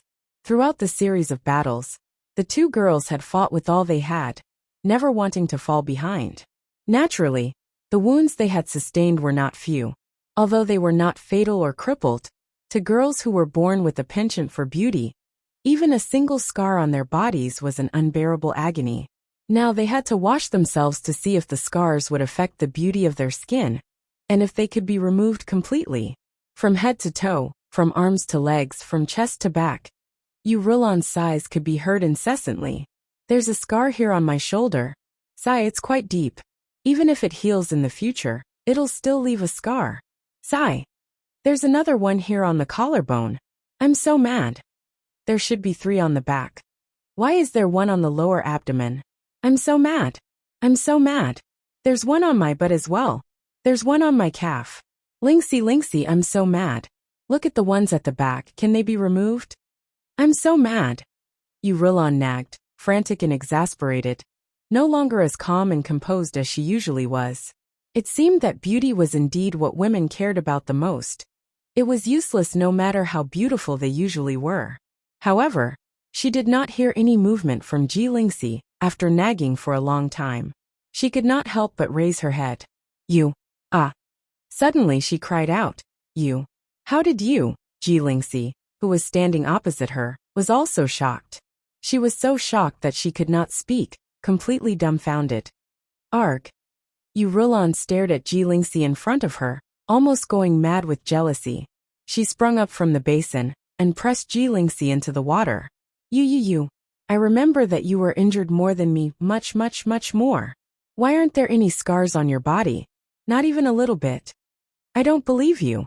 Let me take a closer look and check. Turn me over. Let me see. Jilingxi pressed her hand against her chest and said meekly, I don't know. I've really been hurt before. Arg. Yurulan cried out in jealousy. This was because Jilingxi's body was as smooth as a sheet. There was not even a scratch on her. Yes, even just a little bit. It was even more tender and smooth than a newborn baby's, perfect and flawless. It was as if she had never suffered any injuries since she was young. Not even a trace of martial arts practice could be found on her body. Yurulan's eyes almost popped out of their sockets as she searched carefully, her gaze filled with disbelief and disbelief. She remembered clearly that when Ji Lingxi was surrounded by the enemy with her, there were many times when she had seen Ji Lingxi injured with her own eyes, with blood splattering and wounds all over her body. When it came to killing the enemy, Ji Lingxi was more desperate than he was. Naturally, she had suffered more injuries than he had, much more. Just now, Yu Rilan was still thinking about how to console Ji Lingxi about not caring about the scar.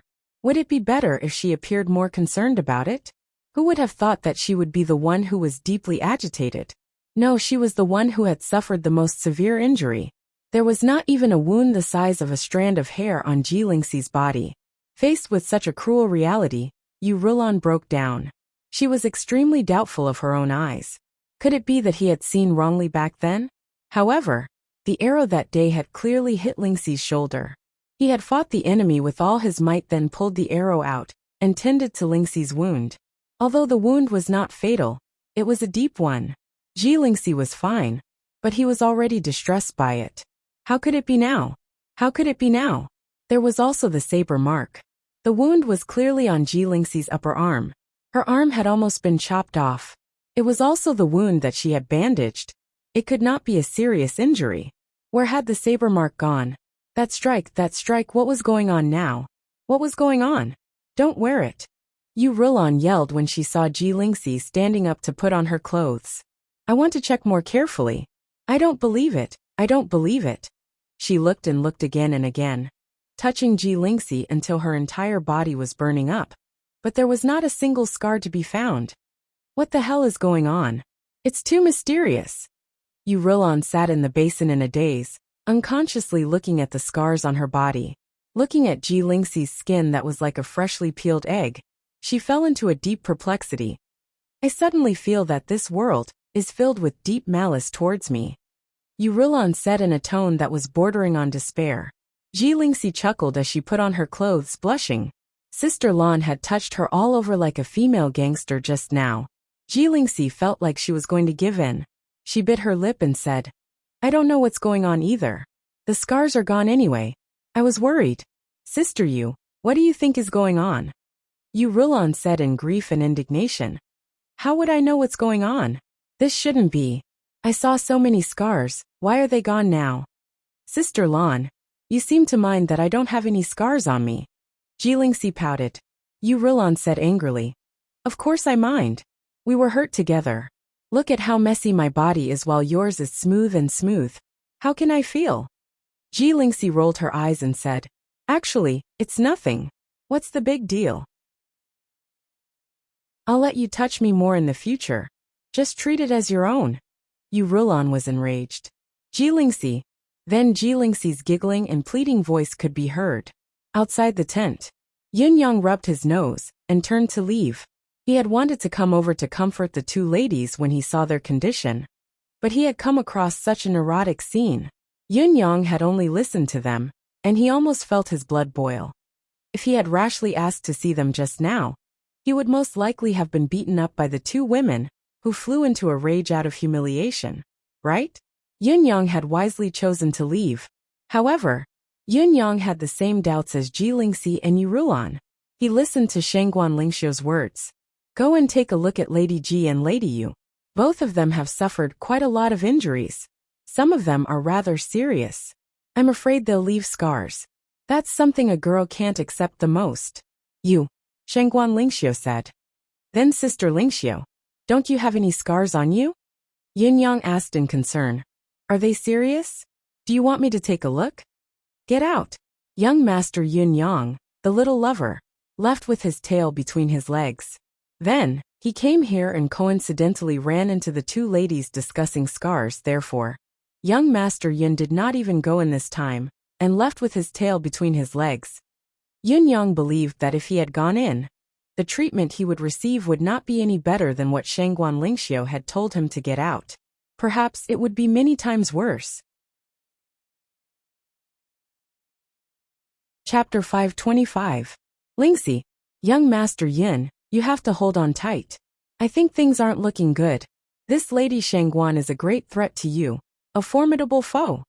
Yu Rilan whispered into Ji Lingxi's ear, wrapped in the blanket. How can I hold on tight to such a thing? Ji Lingxi was annoyed at the mention of it. That Yun Yang is a block of wood. He doesn't know how to flirt at all. He doesn't know. He doesn't understand, no. Also, we have to look for Supreme Cloud quickly, to find out about your brother's whereabouts. Yu Rulan's eyes glinted with hope. Maybe your brother isn't dead yet. He's one of the 9 Supremes. How could he die so easily? Yes, yes. Ji Lingxi nodded vigorously. If we can find him this time. Yu Rulan bit her lip and said, I won't go anywhere.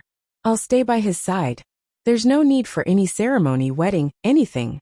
I won't think about family, anything. I'll just keep him company until the end. He wants to be one of the 9 Supremes. He wants to contribute to the country. I'll be by his side. When he's tired, I'll roam the world with him, roam the sea of consciousness. When he wants to settle down, I'll find a quiet place to live in seclusion with him, the man farming and the woman weaving. Yu Rulan's eyes were filled with longing. Ji Lingxi felt a pang in her heart as she hugged Yu Rulan and said sincerely, Brother will definitely be fine. He has such a good sister-in-law waiting for him. How can anything happen to him? He'll definitely reunite with us. With you waiting for him, he won't dare to let anything happen to him. Yes, he'll definitely reunite with us.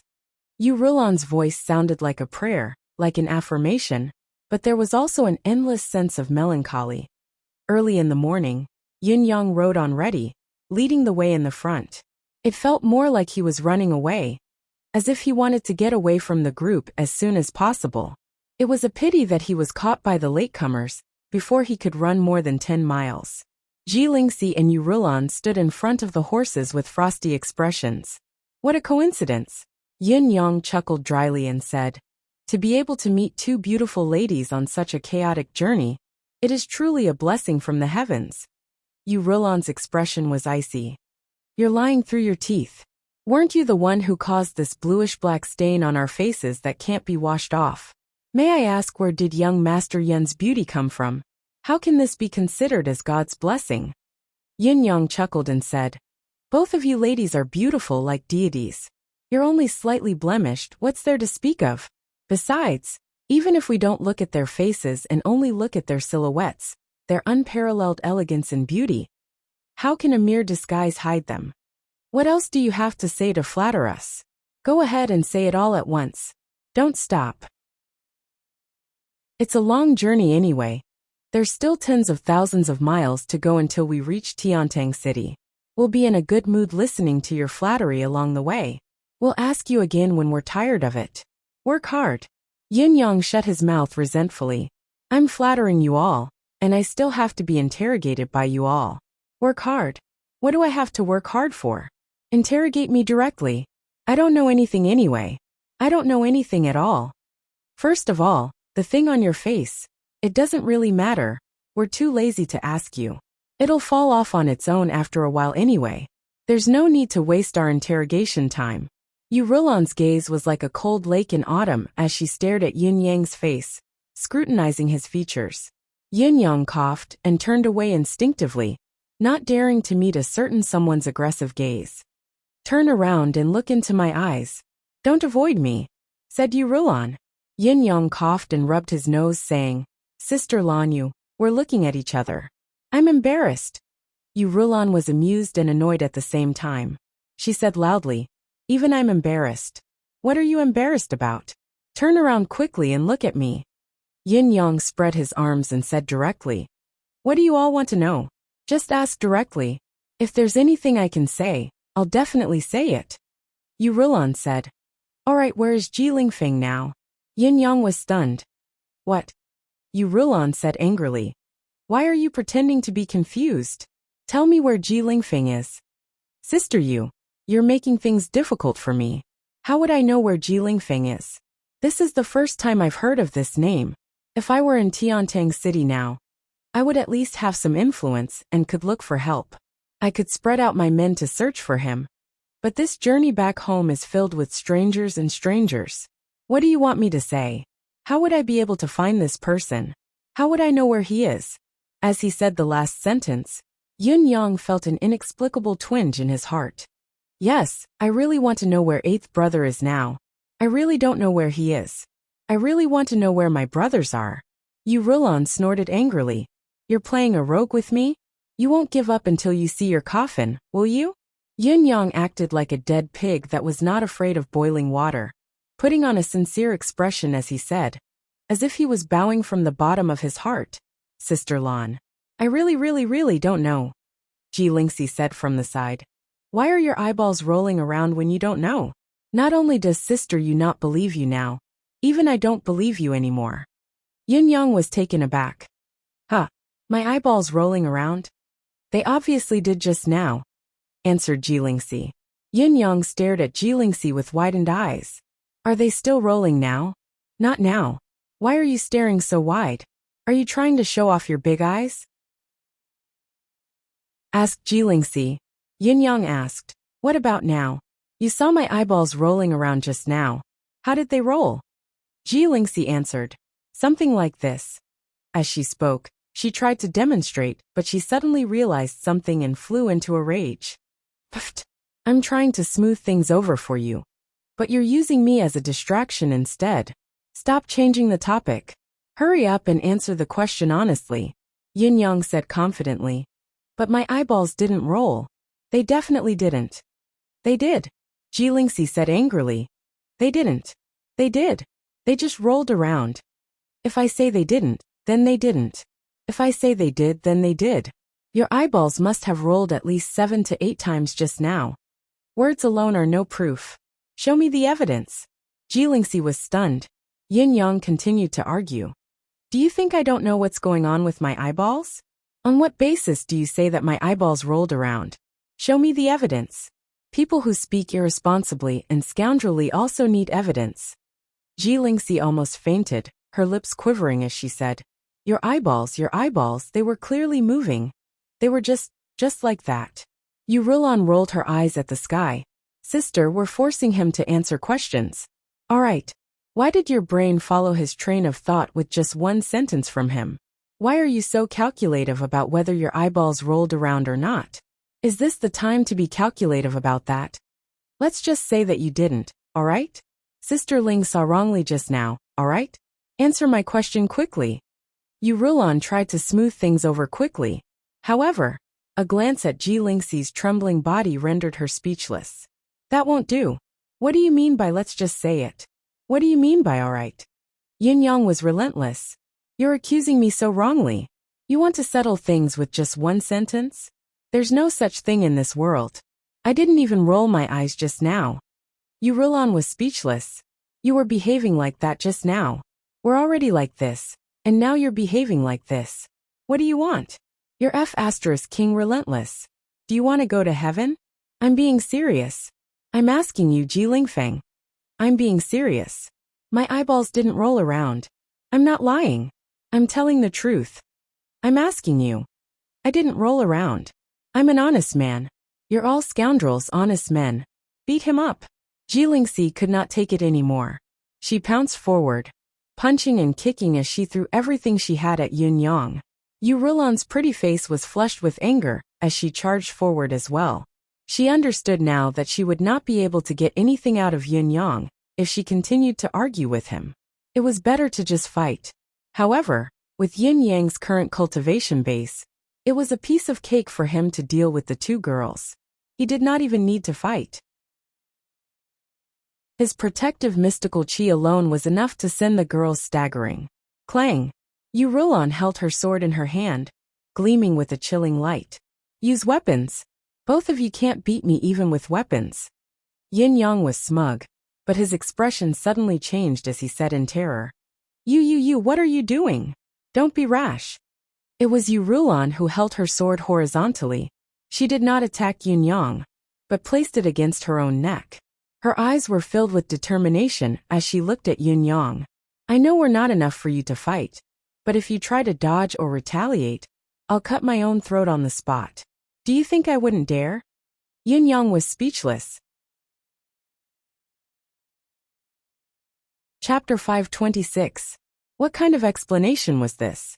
Was this another variant of using death as a threat? What a terrifying attack, so sharp that I have nothing to say. Yes, Ji Lingxi was an intelligent person as well, coming to a realization at once. With a clang, she drew her sword and said, "Well said, sister Yu. If you dare dodge, I'll kill myself. I'll sever my meridians. I'll bang my head against the wall and die in front of you." The corners of Yin Yang's lips twitched. And now there was someone who could infer other things from one instance. If you're so capable, why don't you ascend to the heavens in spite of this? Yin Yang dared not make a move. He dared not resist or even dodge. These two ladies before him were eighth brother's younger sister and eighth brother's fiancée. What if they really committed suicide in front of him? Yin Yang shuddered. All right. Ask whatever you want. I'll tell you what I know, but I can't do anything about what I don't know. It's useless even if I threaten you with my life. Yin Yang looked crestfallen. Yu Rulan's eyes glinted with amusement. You know my question. Perhaps only you know it in this world. Yin Yang thought about it and said, I do know a little about it, but I can't say it here. Why? Yu Rulan asked. Yin Yang lowered his voice and said, Sister Yu, it's only the war that has stopped now, but we can still be monitored and controlled by people with ulterior motives at every moment. And those people with ulterior motives also want to know the answers to the questions you want to know. So it's best that we don't mention it. We'll talk about it when we reach the capital. Yin Yang's expression was unprecedentedly serious. Yu Rulan and Ji Lingxi believed him at once, instinctively believing him at the same time. Yes, the 9 Supremes had just appeared and defeated Dongshuan's army. The people who targeted them that day must have made a move. It was only natural that they who were related to them would be under surveillance. After all, the 9 Supremes' enemies were the pinnacle existences of Tianxian continent. They were even more dangerous than Lei Dongtian. Their actions today were really thoughtless. To actually interrogate him so forcefully at a time like this. Luckily, Yin Yang did not give in. What if it was too close? The two ladies nodded repeatedly, regret and apologies written all over their faces. Yin Yang heaved a secret sigh of relief, knowing that he had passed another hurdle. It was obviously Yin Yang's excuse to say that he was being watched. There was no lack of such a possibility, but at least, Yin Yang had not sensed anything unusual up until now. If there was someone with ulterior motives, the information that Yu Lingxi had revealed just now was already too much for them to make a move on the spot. The most important reason for Yin Yang to say so was that he had yet to think of how to say it. If he told them the truth, he believed that the two women would definitely not be able to accept it. But what should he say? What should he do? And what should he do? Yin Yang's mind was a mess. He could not make up his mind no matter how much he thought about it. There was still a long way to go to Tiantang City. With this buffer time, perhaps it would be enough for him to think of an excuse and how to deal with it. Yin Yang sighed inwardly. The road ahead was long and full of obstacles. Brothers, how many unexplainable questions have you all left me? But I don't dare to offend anyone. How unlucky. Right after Yin Yang left the Fortress of Resilience, the Western troop that had come as reinforcements officially bade farewell to Fu Baogua and returned to the western border. At this moment, every man in the Western troop was carrying at least one bundle on his back, piled high on his back. Some of them were even carrying more than 10 bundles on their backs. The whole troop was like this, and it was a sight to behold. Of course, there were also soldiers who did not carry parcels. They were all injured and their injuries were not light, making it difficult for them to move. They were placed on the hundreds of carriages that had been temporarily conscripted. However, even the injured lying on the carriages still carried a few parcels in their arms. These parcels were filled with the remains of their comrades, their brothers and their comrades. They didn't want to put their brothers' corpses on the cold carriages. They would rather carry them on their backs, all the way back to bring their comrades back. They were all living people just like him, alive and well. Sun Zihu looked at the troop behind him, his rugged face already wet with tears. The chilly wind continued to howl. Sun Zihu stood on his horse and turned his head to look back. The return journey had begun, but he was reluctant to leave for a long time. 150,000 Western elite troops had come as reinforcements. Now that the war had ended, they were finally going back. However, only 30,000 of the 150,000 brothers who had come as reinforcements could go back with him. No, to be more specific, it should be 29,653 people. It was not even 30,000. More than 120,000 Western warriors had been buried in front of the Fortress of Resilience. How do I explain this to the brothers who are waiting in the Western troop? Sun Zihu cried. How do I explain this to the marshal? 120,000 brothers. How do I explain this to their families? You have fought for the country and sacrificed your lives here. It is the blood of men, but those of us who have survived are infinitely more miserable. Brothers, our souls have returned. We have returned home. Brothers, it's time to go home. The 30,000 Western men screamed at the top of their lungs. Their cries were heart-wrenching, their sorrowful voices echoing above the battlefield. The clouds in the sky were low, the winds howling. It was as if the 120,000 heroic souls were gathering and lining up in a military formation, preparing to follow their brothers home. The bleak sound of the horn echoed on the snowfield for a long time. The 30,000 soldiers of the Western Army were all silent. Along the way, aside from the sound of footsteps, horses' hooves, the occasional neighing of healthy horses, and the fluttering of flags, no one else said a single word. Only the formation remained orderly. The footsteps were still majestic and high-spirited, as if the brothers who had gone to eternal rest were still in the formation, making the long journey home with him. They were still by his side, never abandoning him. He seemed to be able to hear their breathing and smell the strong stench of sweat on their bodies. It was a smell that he had been most reluctant to smell in the past. They were the same as him. All of them were silent, silently moving forward, using their own footsteps to create a heroic melody.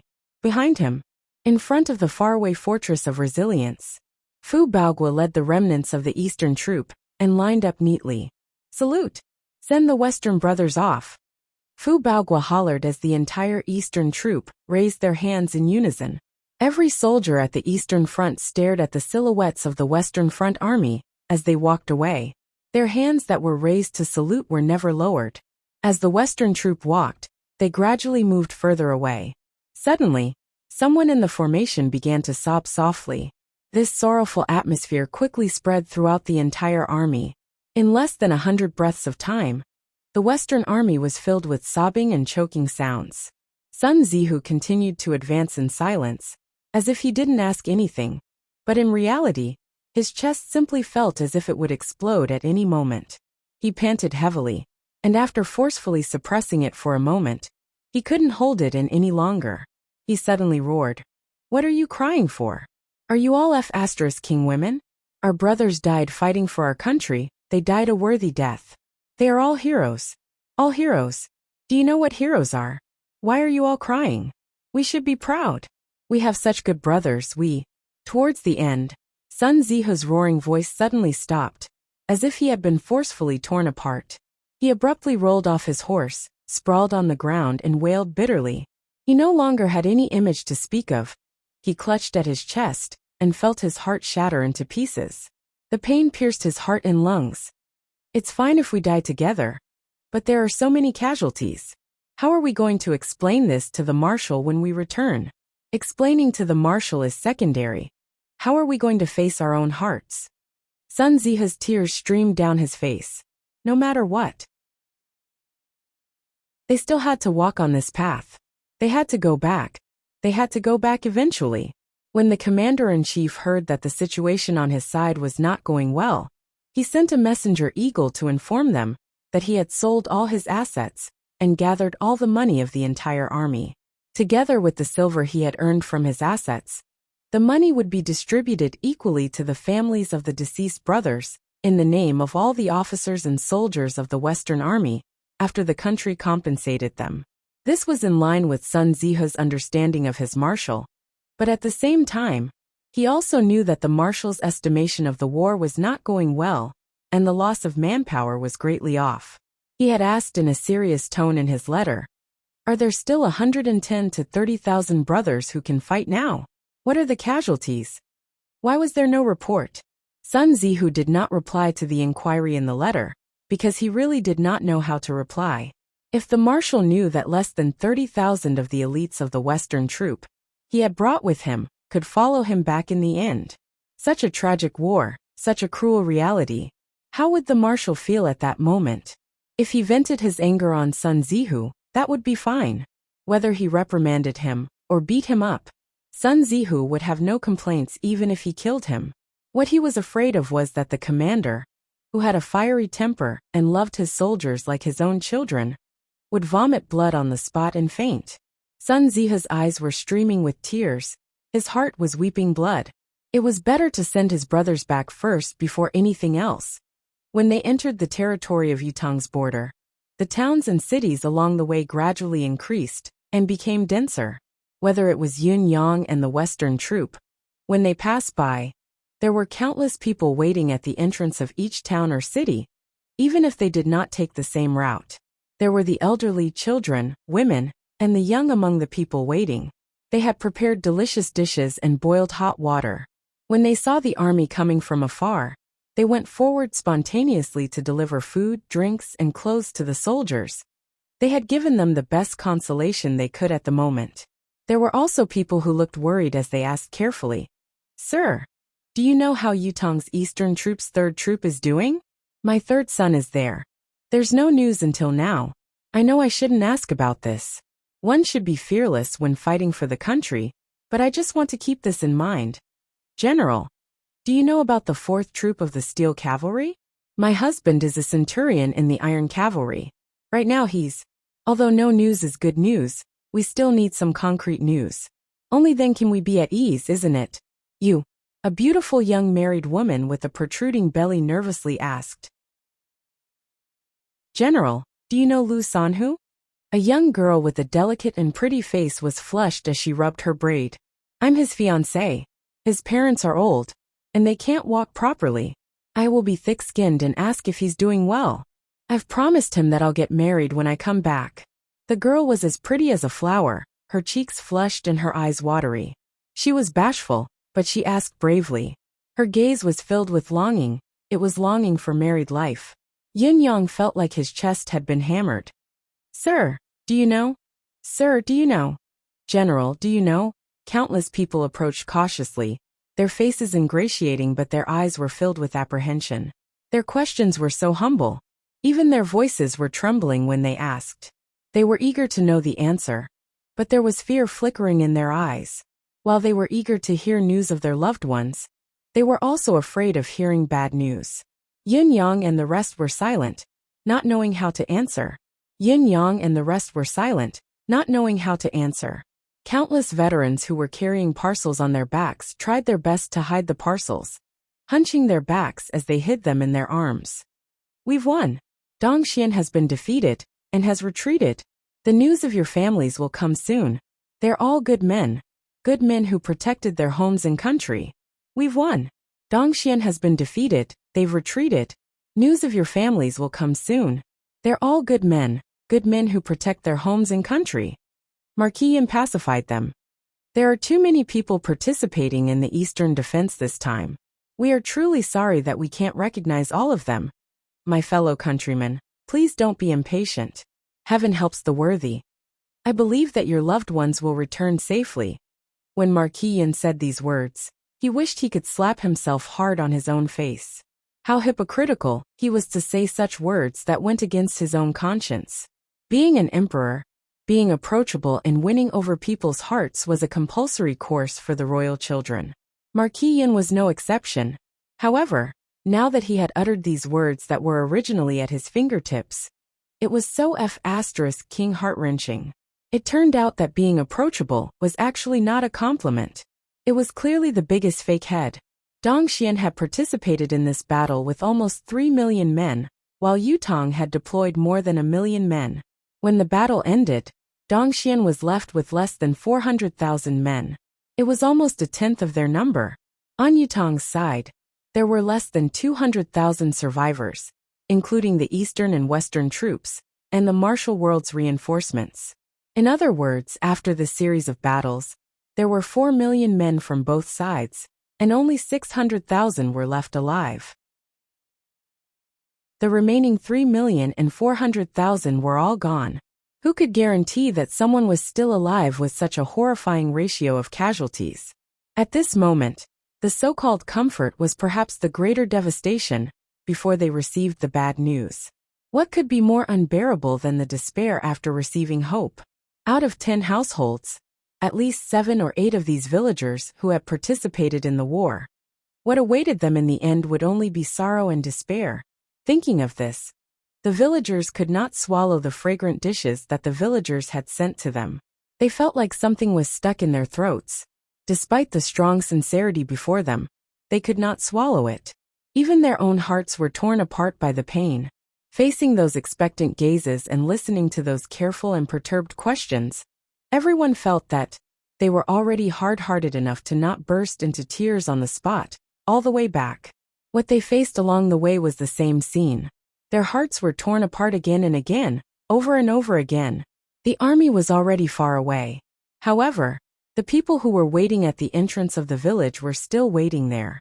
They looked at the road in the distance in a daze, hoping that in the next moment their sons, their brothers, their husbands would gallop over, covered in dust, and announce to them, "I'm back." They were waiting. Today for 1,500, not even 2 chapters. Chapter 527. The news of the Eastern Front's victory had been relayed back to the capital city. His Majesty was overjoyed when he heard the news. He had long predicted that the Eastern Front would not fare well, and had even thought of personally leading the army to support the Eastern Front. However, old Marshal Chiu had already taken most of the elites in Tiantang City, including the royal guards. Even if he were to lead the army personally, there was no one else he could use. In addition, the timing of the 4 countries' attack was too sudden. Even if there were reinforcements in Tiantang City, it would be beyond their reach. Unexpectedly, the final report from the Eastern Front was a complete victory. Even Dongxuan's Marshal Han Sanhe had died on the spot. This result was a long sigh of relief for Yutong's emperor. However, he was silent for a long time after asking about the casualties on his side. It had only been a short war of 2 to 3 months, but millions of warriors had died in the battle? Even if he was the ruler of Yutong, the emperor who held the entire world in his hands, he could still feel the throbbing pain. The pain was excruciating. Millions of warriors. His Majesty heaved a long sigh, tears welling up in his eyes. All the warriors who perished in the battlefield were loyal warriors who protected the country. On the day of victory, I shall welcome them 100 miles out of the city. I shall welcome these warriors personally. I wonder how old Chiu is doing now. Inform the Board of War and the Board of Revenue to reward the meritorious officials handsomely. As for the warriors who perished in the battle, give them the highest standard of pension. I shall be personally involved in all matters related to this war. Inform the Board of Appointments that they shall not be stingy in rewarding the meritorious warriors.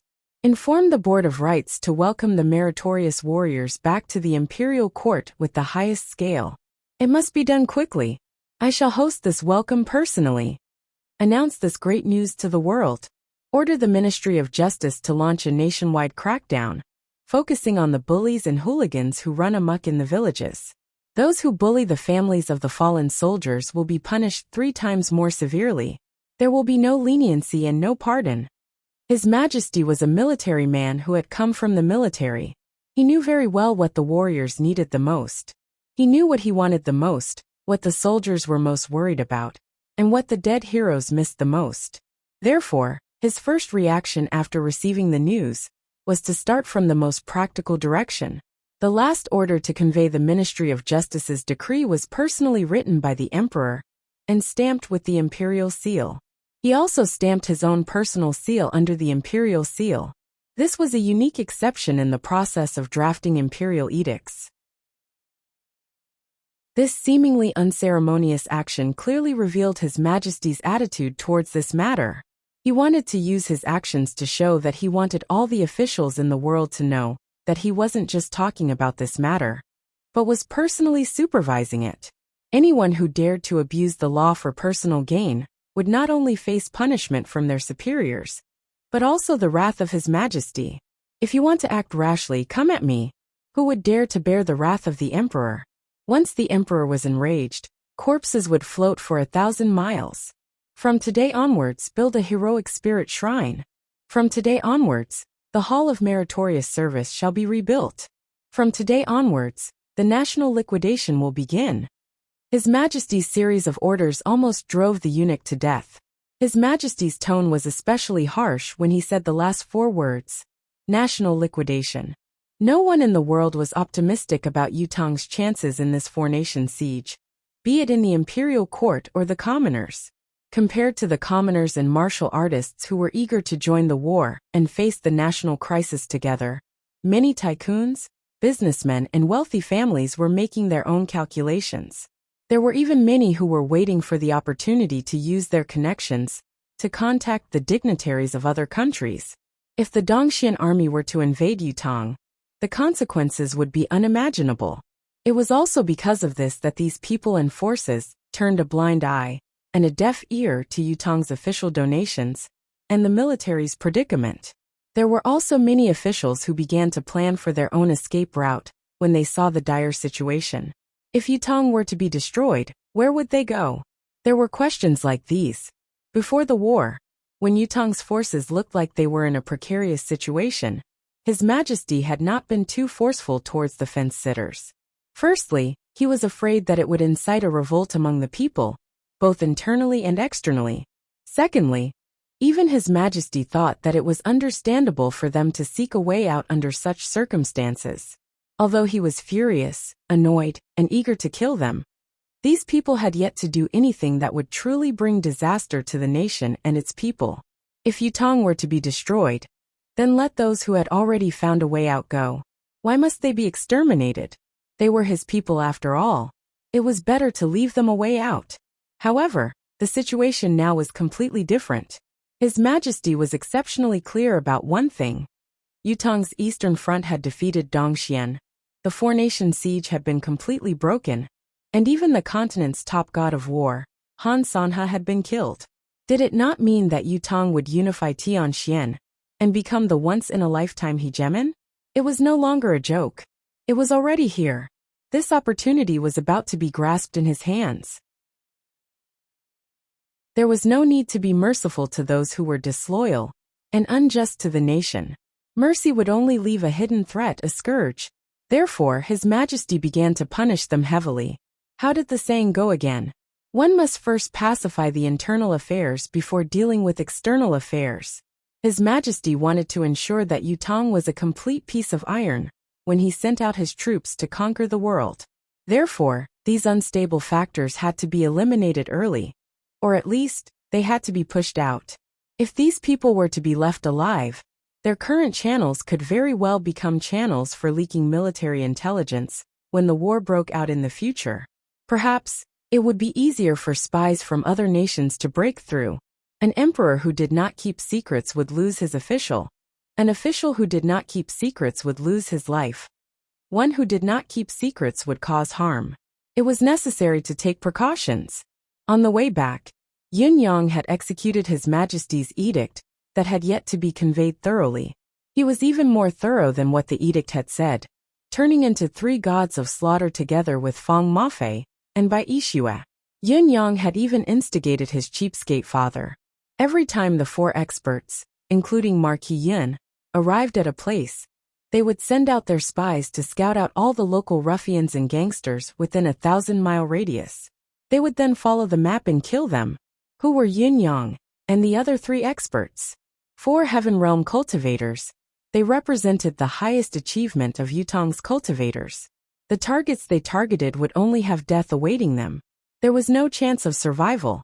The bullies who usually ran amok in the villages and preyed on the people could not even wait to be punished by the nation's law. Their heads had already rolled to the ground. 90% of these people's family assets had been plundered. With Yin Yang and the other status, they really should not have resorted to such barbaric, unreasonable, bloody and cruel methods. In spite of this, Yun Yang had made up his mind to continue the massacre. He knew that these people were the root of Yutong's cancer that needed to be eradicated. These people were tyrannical and unscrupulous to their own people, but they were servile and spineless to the outside world. This was the classic example of bullying the weak and fearing the strong. After this war, There would be many more lonely old people, orphans, and widows in the country. They would lose their protection after this war, because they had lost the pillars of their families. Perhaps, for a certain period of time, no one would dare make a move against them, because of their heroic aura. However, after a period of time, these people would definitely be reduced to the lowest rung of society. They would be bullied and humiliated without any ability to fight back. Humans had always been the most forgetful animals. Everything was over once a person was dead. These 5 words were never just for show.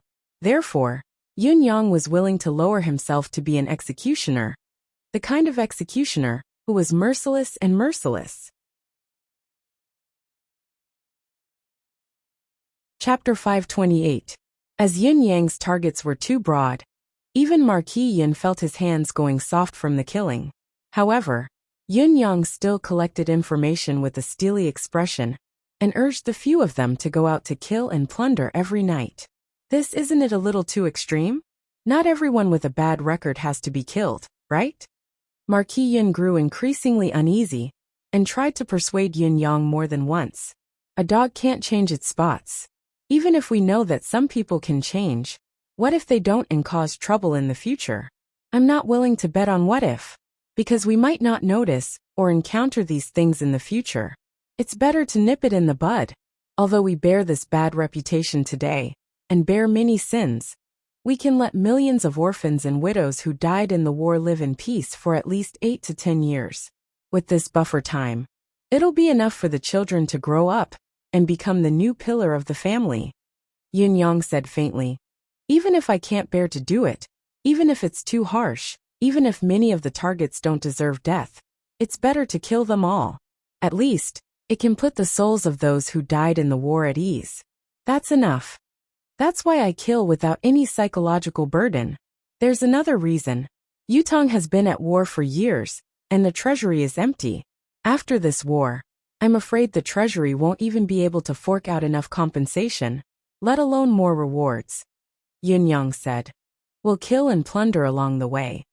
When we return to the capital, we'll be able to contribute at least hundreds of millions of silver taels to the treasury. With this additional sum of money, we'll be able to solve the treasury's urgent need. Marquis Yun chuckled dryly. It's not just urgent. We've only walked less than 3,000 miles, but the silver taels we've plundered have already reached as high as 70 million silver taels. The further we go, the wealthier the targets we target will be, not to mention the places near the capital. There will be hundreds of millions of them. We won't be able to stop them at all. It's better if we can't stop them, the more the better. Yun Yang said faintly. Marquis Yun, I don't know if you've seen it, but usually in a village, the family of such a bully is usually much wealthier than the average family. How much of it is the blood and sweat of the people? I don't know if you've ever thought about this. It is precisely because these people are hated and feared by everyone that it is easy for them to do anything, almost without any scruples. That's why they amassed so much wealth in such a short period of time. These years' morals have been deteriorating day by day. People are no longer what they used to be. There's a saying going around in many places. Yun Yang was silent for a moment before he said, murder and arson have gold belts. Repairing bridges and paving roads leaves no corpses. Hearing this, Marquis Yun could not help falling silent. That was because he had heard these 2 phrases not just once, but countless times in his travels. What kind of resentment and helplessness must there be to spread these 2 phrases among the people? Yun Yang said coldly, accumulating virtue and doing good are actually not as good as bandits and tyrants. Repairing bridges and paving roads is nothing compared to arson and murder. The appearance of this phenomenon in itself is a kind of moral decay of the entire country. And the people we've killed are only the first of these 2 sentences. Yun Yang said, our bloody massacre this time is indeed using violence against violence, but it will also tell the people that good will be rewarded with good and evil with evil. It's not that retribution hasn't come. It's that the time hasn't come. We'll let the people know that there are still benefits to accumulating virtue and doing good, repairing bridges and paving roads. Although God can't see it, there are still those in power or heroes who can. This is the main reason why I've persevered in my massacre this time. I'll use blood and slaughter to tell our people that God has eyes. In the distant imperial court, there's another pair of eyes watching over this world. There will never be a situation where the emperor is far away. Yun Yang lifted his gaze and looked at Marquis Yun. So, not only do we have to shoulder this sin, we have to shoulder it more and continue to shoulder it. Marquis Yun's emotions turned to agitation as he panted heavily and said in a low voice, "That's right. That's right. We have to shoulder it. More of it. God may forgive us, but we won't." He looked at Yun Yang with unusual relief and said ruefully, "Yun Yang, tell me, if you were really my son, how great would that be?" Yun Yang pursed his lips and said, "Forget it. You don't even have a wife now. Isn't it too much to worry about your son?" Marquis Yun was exasperated. Could he not be so harsh with his words? However, Marquis Yun, who no longer bore any psychological burden, had a swift change in attitude. He was initially hesitant, but now he was ruthless and merciless as he went on a killing spree. What Yun Yang could not stand the most was that Marquis Yun had turned into a miser. "How much did you rob today?" Marquis Yun asked by Ishue. "Where's the silver? Where is it? Give it to me. All of it." "What about you? Where did you rob it?" "Give it to me. All of it." "And you?" Marquis Yun looked at Yun Yang. "The houses in the direction you're heading to are the richest. Take it out quickly, don't pocket it, understand?" Yun Yang, Bai Ishue and Feng Mafei were speechless. Do you know that our plan of robbing the rich to give to the poor has already collected 65 million silver taels?" Marquis Yun looked excited. Even when the national treasury was at its most abundant, there wasn't so much money. "It's really a lot of money." Yun Yang was speechless. Robbing the rich to give to the poor? Robbing the rich is true. But does your so-called giving to the poor really work? Who are you giving to? All the money is still in your pocket. Not a single cent less. Are you that poor? Marquis Yun's current state is indeed very poor, a very talkative one. Marquis Yun was showing a side of him that no one knew about, calculating his debts. "We're still 3,700 miles away from Tiantang City. Let's work harder, and try to work overtime within these 3,700 miles. Our target is 100 million silver taels. You must accomplish this goal. Even if you don't sleep, rest, you must achieve it. It doesn't matter if we kill a few more people. These people should have been killed a long time ago anyway. We must be careful when we kill them and confiscate their possessions. Don't miss out on any treasures." Yun Yang felt ill all of a sudden. "What we're doing is for the benefit of the nation and its people, all right? Why does it sound like we've all become thieves all of a sudden? Thieves with strict discipline at that?" Hearing Marquis Yun's declaration, the group's enthusiasm, especially the sense of achievement of serving the nation and its people, was immediately reduced by half. It was rather dull now. "When you're arranging the search list, why don't you expand the scope of the operation to 2,000 miles? Marquis Yun said excitedly. "Only 1,000 miles is too small. We'll have to put in a little more effort, but the benefits are obvious. Lots and lots of money. Oh my God, where did the previous Marquis Yun go? Help!" Yun Yang felt like he was trapped in a cocoon of his own making. He was digging his own grave. He couldn't bear the consequences of his own actions. "When the time comes, throw this money in front of His Majesty. He'll die of joy." Marquis Yun guffawed. "What if he asks you where the money came from? Will you tell him that you've killed tens of thousands of people along the way for this money?" Yun Yang asked. "He'll definitely punish you." "Punish me? Would he dare to punish me?" Marquis Yun pursed his lips. "We're born from the same root. He's the emperor while your father is wandering the martial world and suffering. I've only seen my biological father once in my lifetime, and he was king indifferent. Until now, I'm still doing my best for him, and my identity can't even be exposed. Would he dare to punish me? If he dares to punish me, I'll swap places with him. I've spoiled him so much that he dares to punish me. Doesn't he know who your father is?" Marquis Yun was furious. Yun Yang was speechless. Who can tell me where the elegant and carefree Marquis beyond the heavens, dressed in green, has gone?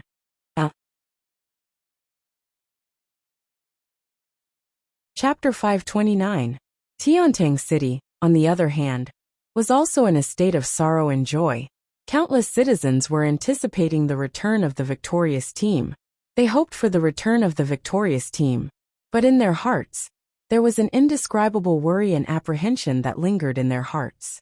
How were their relatives in the army now? Were they safe and sound? In spite of this, there were more people who were overjoyed. The joy of victory, and the relief of no longer being threatened. That was a complete relaxation of the body and mind, a complete safety. The so-called peace and joy was nothing more than this. The entire Tiantang city was decorated in red. The city gates were filled with gongs and drums as troops prepared to welcome the victorious warriors returning from the battlefield. A long red carpet was laid all the way from the city gates, stretching endlessly into the horizon.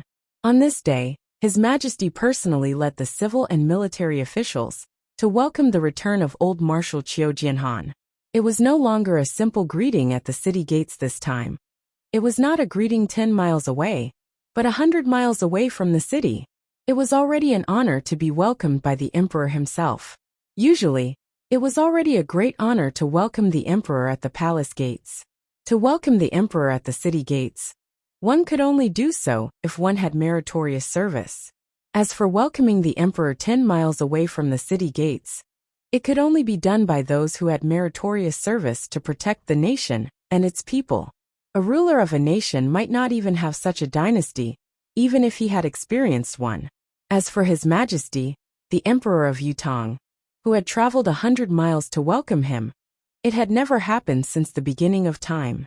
It was hard to say if there would be a successor, but it was definitely unprecedented.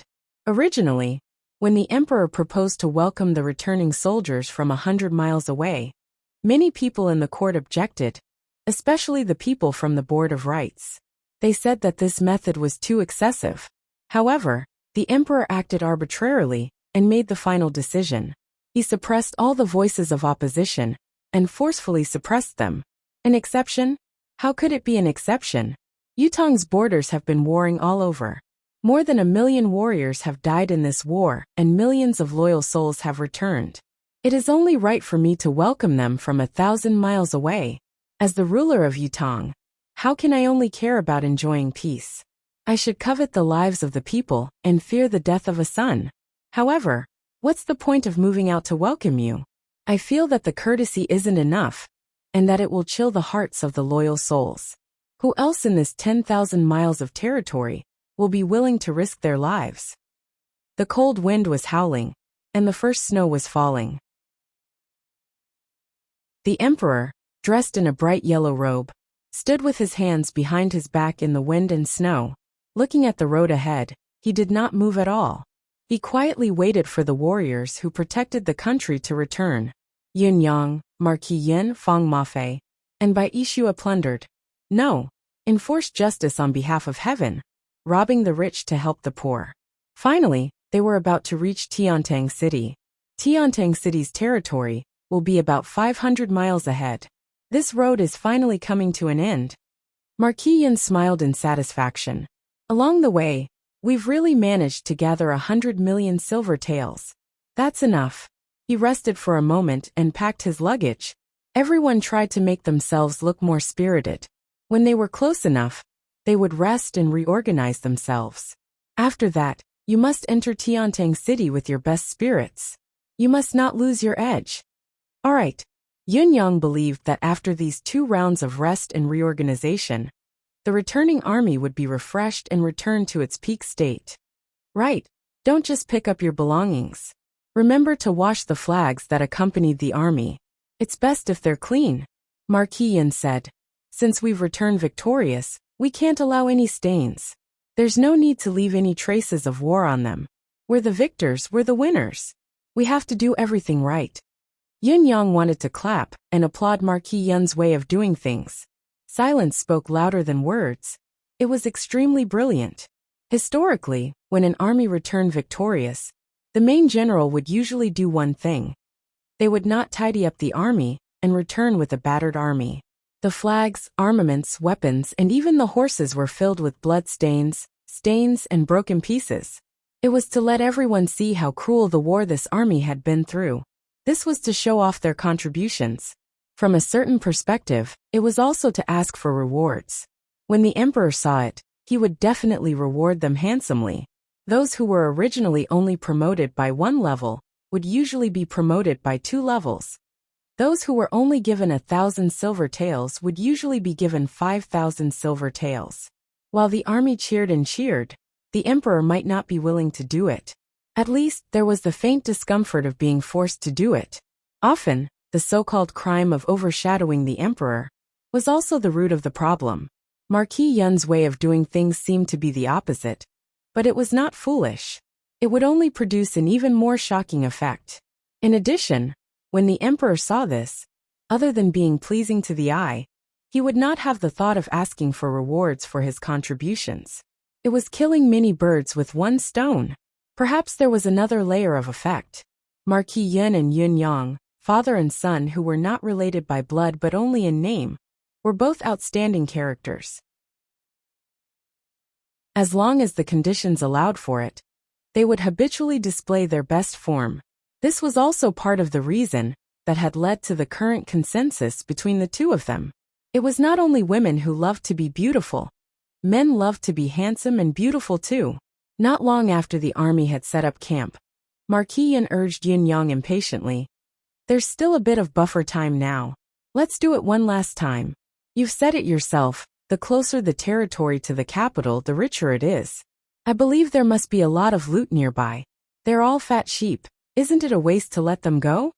For a moment, Yun Yang was dumbfounded, speechless for a long time. You actually stopped at this time, because you still have such thoughts?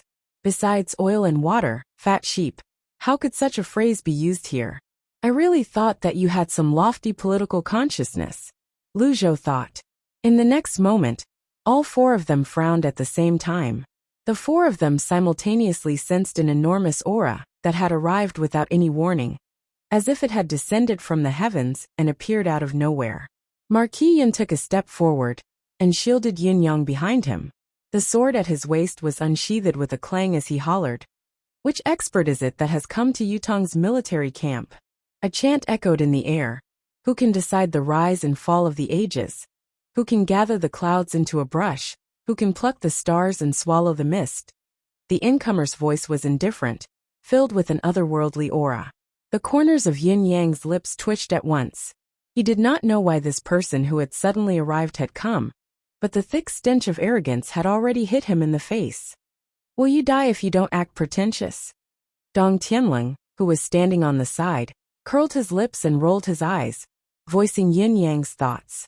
Almost at the same time, a cold gaze seemed to pierce through the boundless snow and land on Dong Tianling's face from above the clouds. However, it moved away immediately without a pause, ignoring the fact that it was beneath him to tangle with an ant. The next moment, the wind and snow in the sky surged, and a black curtain that looked like a black cloud suddenly fell from the sky. Upon closer inspection, the black curtain was actually a person wearing a black cloak. The black cloak behind him was like an endless black cloud rolling, giving off a subtle feeling, as if it was going to cover the entire sky. The person descended slowly from the sky. The air of immortality seemed to be thicker.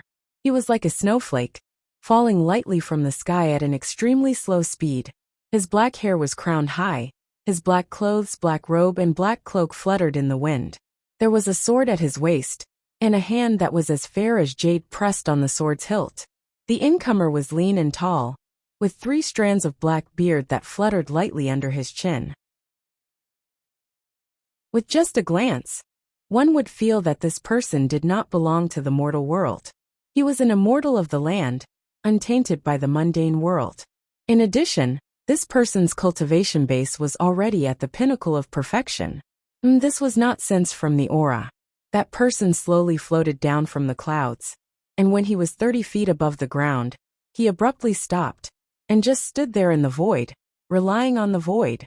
Anyone who saw this would be in awe of his mystical skill and profound cultivation base. However, Yun Yang thought to himself, is he addicted to acting pretentious? Does he really think that he's an immortal, untainted by the mortal world? Chapter 530. Marquis Yin took a step forward, neither servile nor overbearing, and said faintly, I am Yin Xiaoyao. Although I do not bear the royal surname, I am of royal blood. I wonder if you... The person waved his hand faintly and said, I have been away from the secular world for too long. I have long forgotten my name.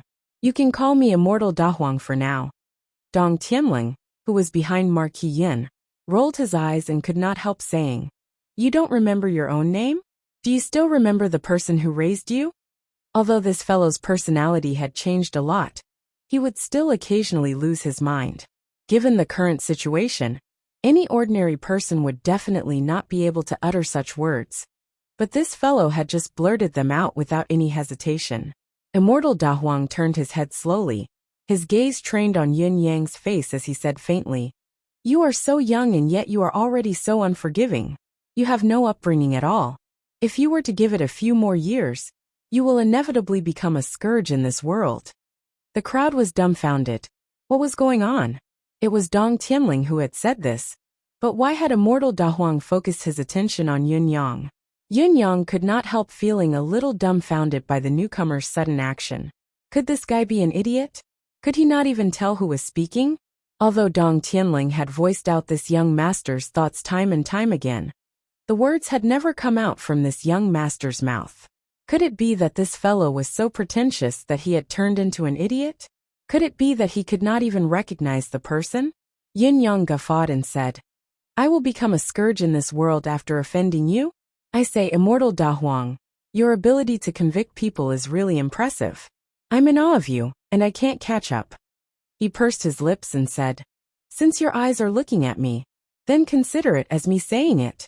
I say, Immortal Dahuang, why are you staring at me like that?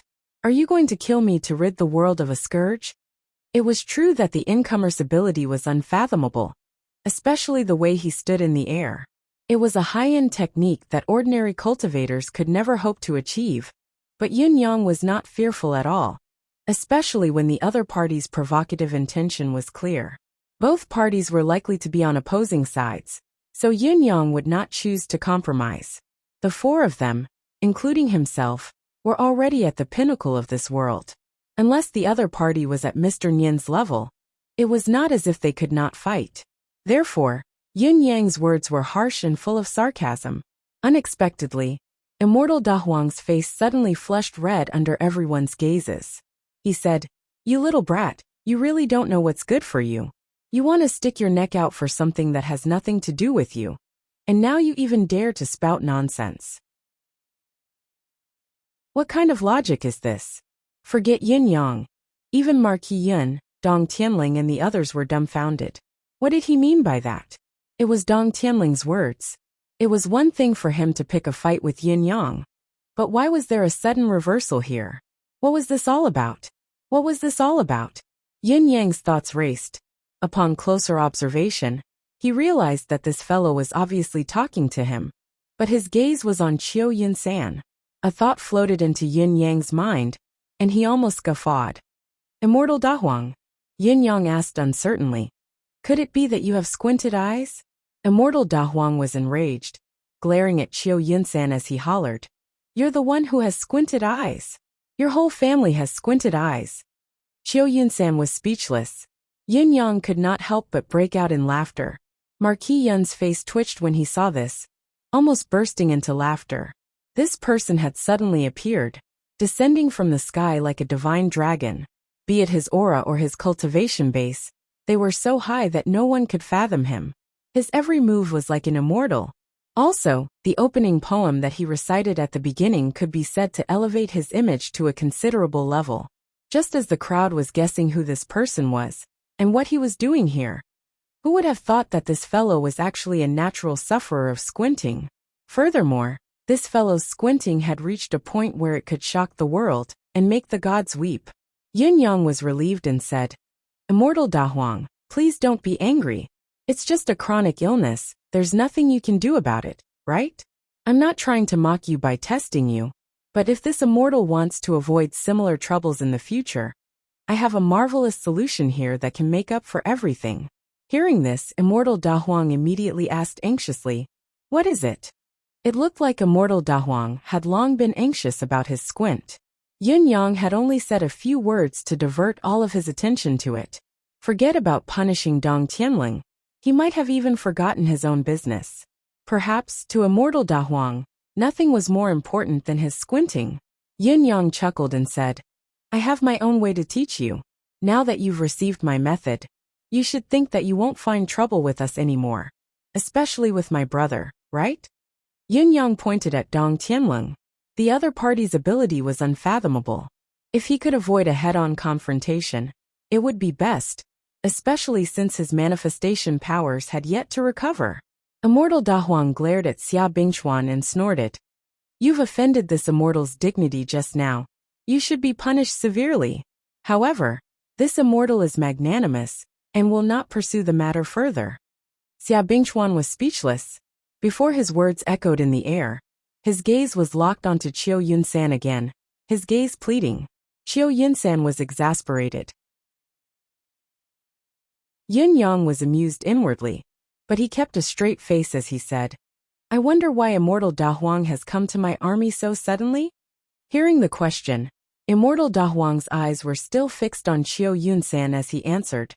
This immortal has penetrated the mysteries of heaven and comprehended the myriad aspects of the secular world. The trend of this world has its own heaven's will. Your previous battle has defied heaven's will and added countless variables to this secular world. This immortal has come under orders to investigate, to set things right, and guide them back to their origin. Yin Yang smiled in disdain. Set things right and guide them back to their origin? Could it be that our victory this time is a heaven-defying act? According to what you've said, doesn't this mean that we should have lost this battle? Only then would it be in line with heaven's will? Immortal Da Huang snorted and said, Indeed. T. Yin Yang could not help but holler angrily. What kind of logic is this? We fought a bloody battle to protect our home and country. How can we lose and not win? Immortal Da Huang said faintly, This can't be helped. This is heaven's will. Yin Yang asked, Where is heaven's will? What is heaven's will? Immortal Da Huang was taken aback. What I'm here to tell you now is heaven's will. Yin Yang did not know whether to laugh or cry when he heard that. He then said with a chuckle, This immortal, may I ask, if your enemy's ability is weaker than yours and you're not afraid of him, you can even destroy him with a flip of your hand, but someone comes to tell you that you should be killed by this enemy of yours? This is heaven's will, the trend of the world. I wonder if you're willing to abide by it and allow yourself to be killed? Immortal Da Huang was displeased. How can this be? Even if his ability is stronger than mine and he comes to kill me, I won't allow myself to be killed. Besides, his ability is weaker than mine. If he dares to come, he'll only be killed by me. How can I give my life to him? Yin Yang chuckled and said, So even immortals are unwilling to be killed? Dongshuan's ability was weaker than mine when they came to attack previously. Isn't it expected that they would be defeated by me in the end? How can I admit defeat just because of so-called heaven's will and so-called major events? Immortal Da Huang's eyes bulged. This is two different things. Yin Yang had long noticed from the squint incident that this immortal Da Huang was not very bright despite his ability. Now he was even more certain and said, How are they two different things? Aren't these two things the same logic? May I ask, immortal, what's the difference between these two things? Immortal Da Huang pondered for a moment, but the more he thought about it, the more he felt that something was amiss. In the end, he said in exasperation, Heaven's will is fixed. How can it be changed so easily? Yin Yang chuckled and said, Is there no destiny in a human's life? Can it be changed at will? There's a joyous event. Among us siblings, we've actually become a couple. Congratulations to Rising Wind and National Beauty Xiangxiang for becoming partners. Both of them got to know each other because of my book. Today, they finally walked into marriage hand in hand.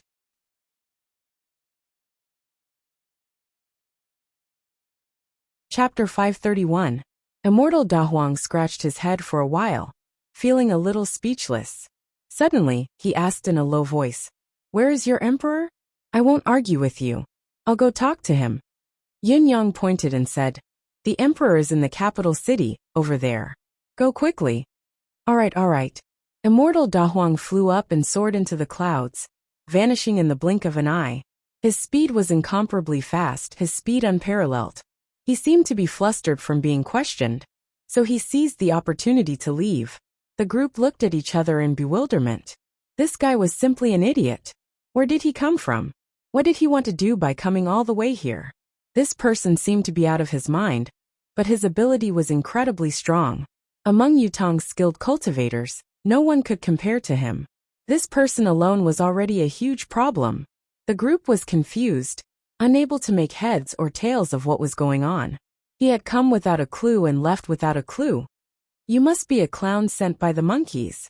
With a whooshing sound, Immortal Da Huang appeared once again and landed right in front of Yun Yang. His eyes were fixed on Dong Tianling as he asked anxiously, "What was the cure for squint that you mentioned just now? I'm not going to pursue your offense anymore.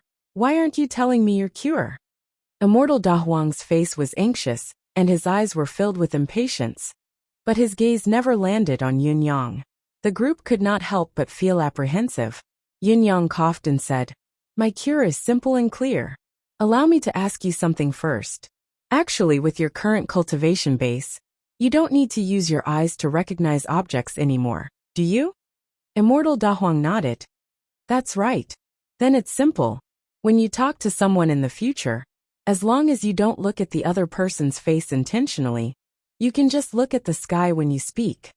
Yun Yang said, "This way, not only can it accentuate your superiority and arrogance, it can also avoid being seen through by others." Immortal Da Huang clasped his hands behind his back and looked up at the clouds in the sky, saying faintly, "Is that so?" Yun Yang nodded. Yes. Does it make me look superior?" Immortal Da Huang stared at the skies. "What if it's a battle? Isn't this not good for the war?" It seemed like this guy had also been looked down upon in battle. Yun Yang said, "Maintain it during the battle. Or when he turns around, he can make a sidelong glance at the enemy, using this to show his contempt. As the saying goes, sidelong glance at the heroes of the world, and no one else is in his eyes." It was absolutely domineering, and with a single look, it would make anyone feel convinced and impressed. "And you're scared?" Immortal Da Huang turned half of his head and glared at Yun Yang from the corner of his eye. His tone was filled with disdain as he said, "Is that so?" Yun Yang was speechless. "You're really applying what you've learned. But why the F***ck are you looking at me? Do you really think you're cool like this?" Who would have thought that Immortal Da Huang would fall in love with this method after just one experiment? He stared at the clouds in the distance for a while, then said in an extremely calm voice, "This method is really not bad. Little friend, I owe you one." Then, he cast a sideways glance at Yun Yang in disdain, and rose from the ground with a swoosh, disappearing without a trace. Yun Yang was speechless. Who is this person? What's his background? What's his identity? Does anyone know? Marquis Yun's expression was solemn as he asked a series of questions, leaving everyone perplexed. How would we know who this lunatic who popped out of nowhere was? Jumping down like an idiot and putting on a show for a while, only to leave behind a legend of failing to put on a show and being F***ed. Then, he left with his tail between his legs. This was definitely a classic example of putting on a show and turning into an idiot. Or perhaps this person was an idiot deep down in his bones? Throughout the entire process, he had only spoken a few rambling sentences that no one else could understand. It was just a mystery, not even the most profound of mysteries. Putting aside this person's intelligence, his cultivation base is extremely high. Marquis Yun's expression was grim. So high that I can't even fathom it. Bai, what do you think? Bai Shua thought about it and said, "This person's cultivation base is extremely high indeed. The feeling he gives me might not be as good as the Ling Xiaozui I met a few days ago. Compared to Jun Moyan back then, he's probably still slightly weaker.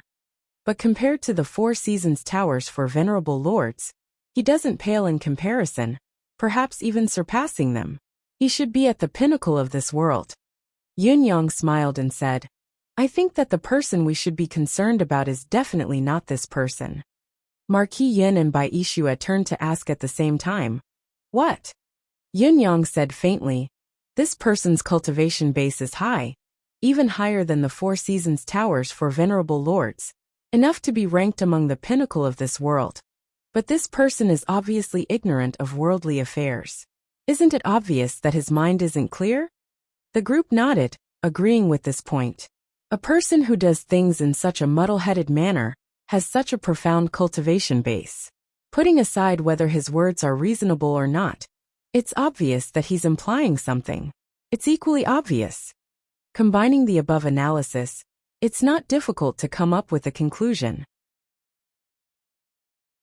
This person must be a disciple of some great sect, and his position isn't very high either, Yun Yang said softly.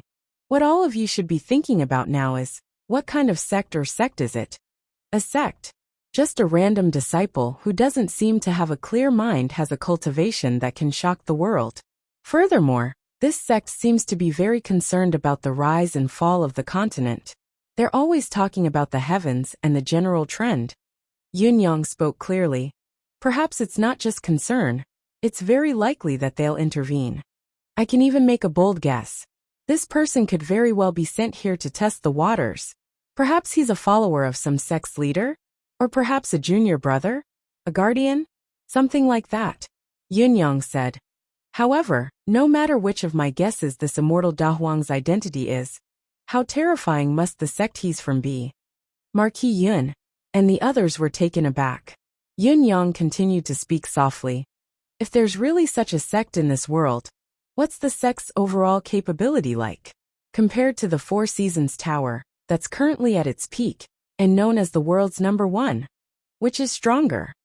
Marquis Yun, Bai Yixue, and Fang Mafei were deep in thought, their expressions unusually grim. They were no longer as cheerful as before. If Yun Yang's guess was right, then the terror of this sect was unprecedented. What's more frightening is that this sect doesn't harbor any goodwill towards us at all. They're even more displeased that we've repelled Dongshuan's army. Perhaps in their minds, Dongxian is the one who should be fated to win. Now that we've actually won, it's a defiance of nature. Defiance of nature. Speaking of the word defiance, I wonder if it reminds you of something? Yun Yang asked, as if he was talking to himself. Could it be that this sect regards its own existence as heaven? That it views its own sect's will as heaven's will? We've gone against their will to pick Dongxian as the winner, and they're saying that we're defiant of nature? Yun Yang mused. Then, does this mean that they're trying to control the change of the world's dynasties, and even the rise and fall of the world's imperial power? If there's such a superpower, why haven't we known about it? Logically speaking, if such a sect really exists, the whole world should know about it. It's the top sect of Tianxian continent.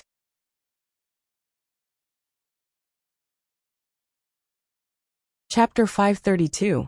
The more Yun Yang spoke, the worse Marquis Yun's expression became. His gaze towards Yun Yang was filled with shock.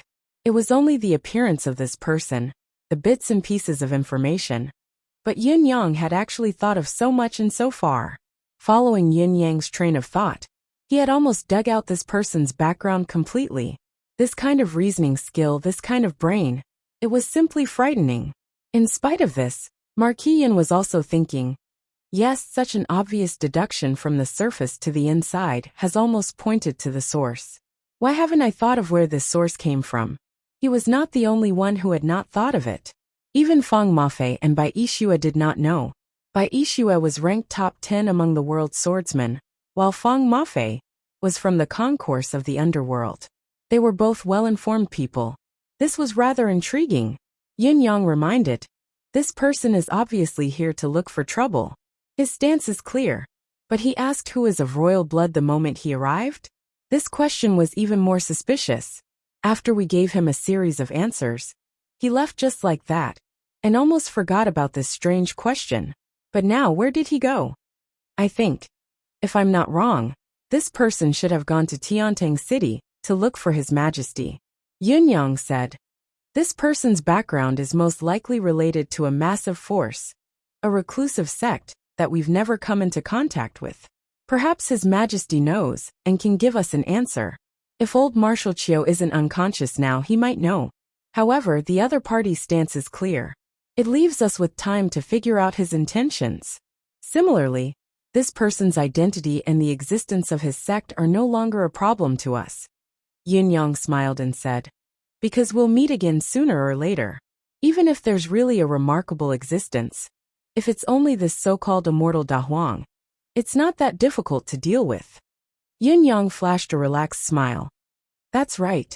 Let's complete today's mission. This is the last wave, and it's going to be a huge haul this time. Marquis Yin was speechless. Bai Yishue was speechless. On the other side, His Majesty was still waiting with his hands behind his back, waiting for the warriors to return. Suddenly, dark clouds surged in the sky, as if the entire sky was dyed with a layer of ink. Then, a black figure appeared in midair under the clouds. This person was in high spirits, tall and slender, with a sage-like demeanor. At this moment, he stood with his hands behind his back and looked into the distance. He said faintly, "Is that the Emperor of the Empire of Yutong?" His Majesty could not help but frown at the sudden arrival of the newcomer, who also had a condescending manner. "May I ask who you are?" The man smiled faintly and recited in a long voice. "Who can decide the rise and fall of 1,000 years? Who can make the country fall? Who can gather the clouds into a pen? Who can pluck the stars and swallow the haze? Does your Majesty know who I am now?" His Majesty the Emperor was confused and said, "Please speak frankly, Your Excellency." The man snorted, as if he was very dissatisfied with Yutong's emperor's attitude.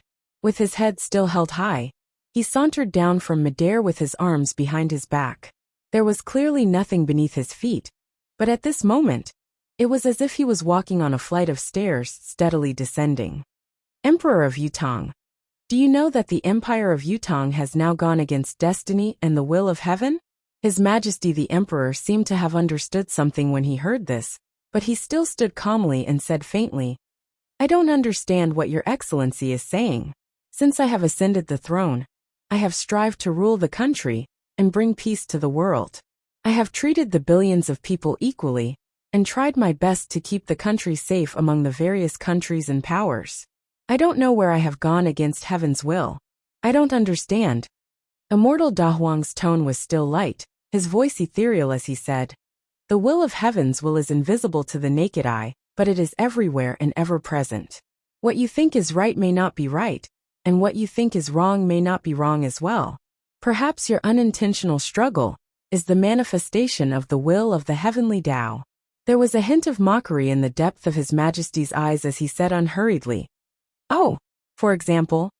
Immortal Da Huang continued faintly, "For example, a person must die today. If he were to live to tomorrow, he would have gone against heaven's will and obstructed the flow of the world. This is going against the will of heaven. This is going against the will of man. This is not what man should do, and he will definitely be punished." His tone was heavy as he said, "The same logic applies to a country as well." His Majesty said, "I see. I wonder which will of heaven's will the Empire of Yutong has gone against. How have we gone against it? And how should we be punished?" Immortal Da Huang said, "Yutong should have perished in this battle of the century from all four sides. Dongxian, on the other hand, is the destiny of Empire of Yutong. It should have gone with the flow and laid the foundation for the peace of Tianxian in the future. However, the Empire of Yutong has defied nature to emerge victorious. You have defied the will of heaven, and you should pay the corresponding price." His Majesty the Emperor was not angered when he heard this. Instead, he laughed and said, "So this is the so-called will of heaven's will. I wonder how this expert knows about this will of heaven's will." Immortal Da Huang replied solemnly for the first time, "This reputed one is the executor of heaven's will. Of course, I know the gist of it." Executor of heaven's will? This is the first time I've heard of such a position existing in this world. An amused smile hung on the corners of His Majesty's lips as he said, "Does this mean that this so-called will of heaven's will is decided by you lot?" His Majesty the Emperor of Yutong had always been a shrewd man, a shrewd one. Although he had only met Immortal Da Huang for a short while, he had already vaguely understood a little from what this person had said. This mysterious expert who spoke of heaven's will and went against the will of heavens will seem to be a little muddle-headed. He had not even mentioned who he was until now, only emphasizing that he and Yutong had gone against heaven's will and had defeated the four-nation coalition army that they should not have defeated, so they should be punished. This kind of nonsense with a red mouth and white teeth was simply preposterous. Was it a crime to win a war? Perhaps other countries other than Yutong would be happy to hear such arguments, but Yutong would never accept such nonsense. No matter how high the cultivation base of the person who spoke was, no matter how high his theory was, it was still nonsense. At the same time, His Majesty thought of another crucial thing. This person before him had not appeared out of thin air. He must have had a background. If the so-called will of heaven's will he spoke of was real, there must be a terrifying force behind him. However, if there was such a force, why would they send such a person here? What kind of explanation was this? Was he here to offend someone? Was he here to embarrass himself? Even if there really was heaven's will, how could he say it in public to an emperor who was on a completely different standpoint? Did he not see that there were tens of thousands of people around? They were all Yutong's people. Speak for yourself, do you not? Of course, we are the ones who decide the will of heaven's will. Immortal Da Huang blurted out without hesitation. Anyone who heard him would think that he was talking nonsense from a fool. His Majesty's eyes were filled with meaningful mirth. Then can I understand it this way? Whoever you say is the ruler of the world, that person will be the ruler. Is this what you mean? Immortal Da Huang raised his head and said, Of course. His Majesty said, It can be further reflected in which country you say can rule the world. That country will definitely be able to conquer Tianxian? Even if it can't, it has to be done, right? I'm attending the Writers' Congress of Shandong Province. Sai, the discipline is so strict. Hand in your phone before the meeting, don't move around, don't leave the hotel. I didn't move around either. I had a meeting in the afternoon, and slept the entire afternoon. You're tuning in to the Li Mei's Sword of Destiny YouTube channel. We're so grateful for your support, and don't forget to subscribe to join us on this incredible journey through captivating stories. Your generosity through donations truly makes a world of difference, as it's the primary source of revenue that allows me to expand and enhance this channel for you. Thank you from the bottom of my heart for being a part of this adventure.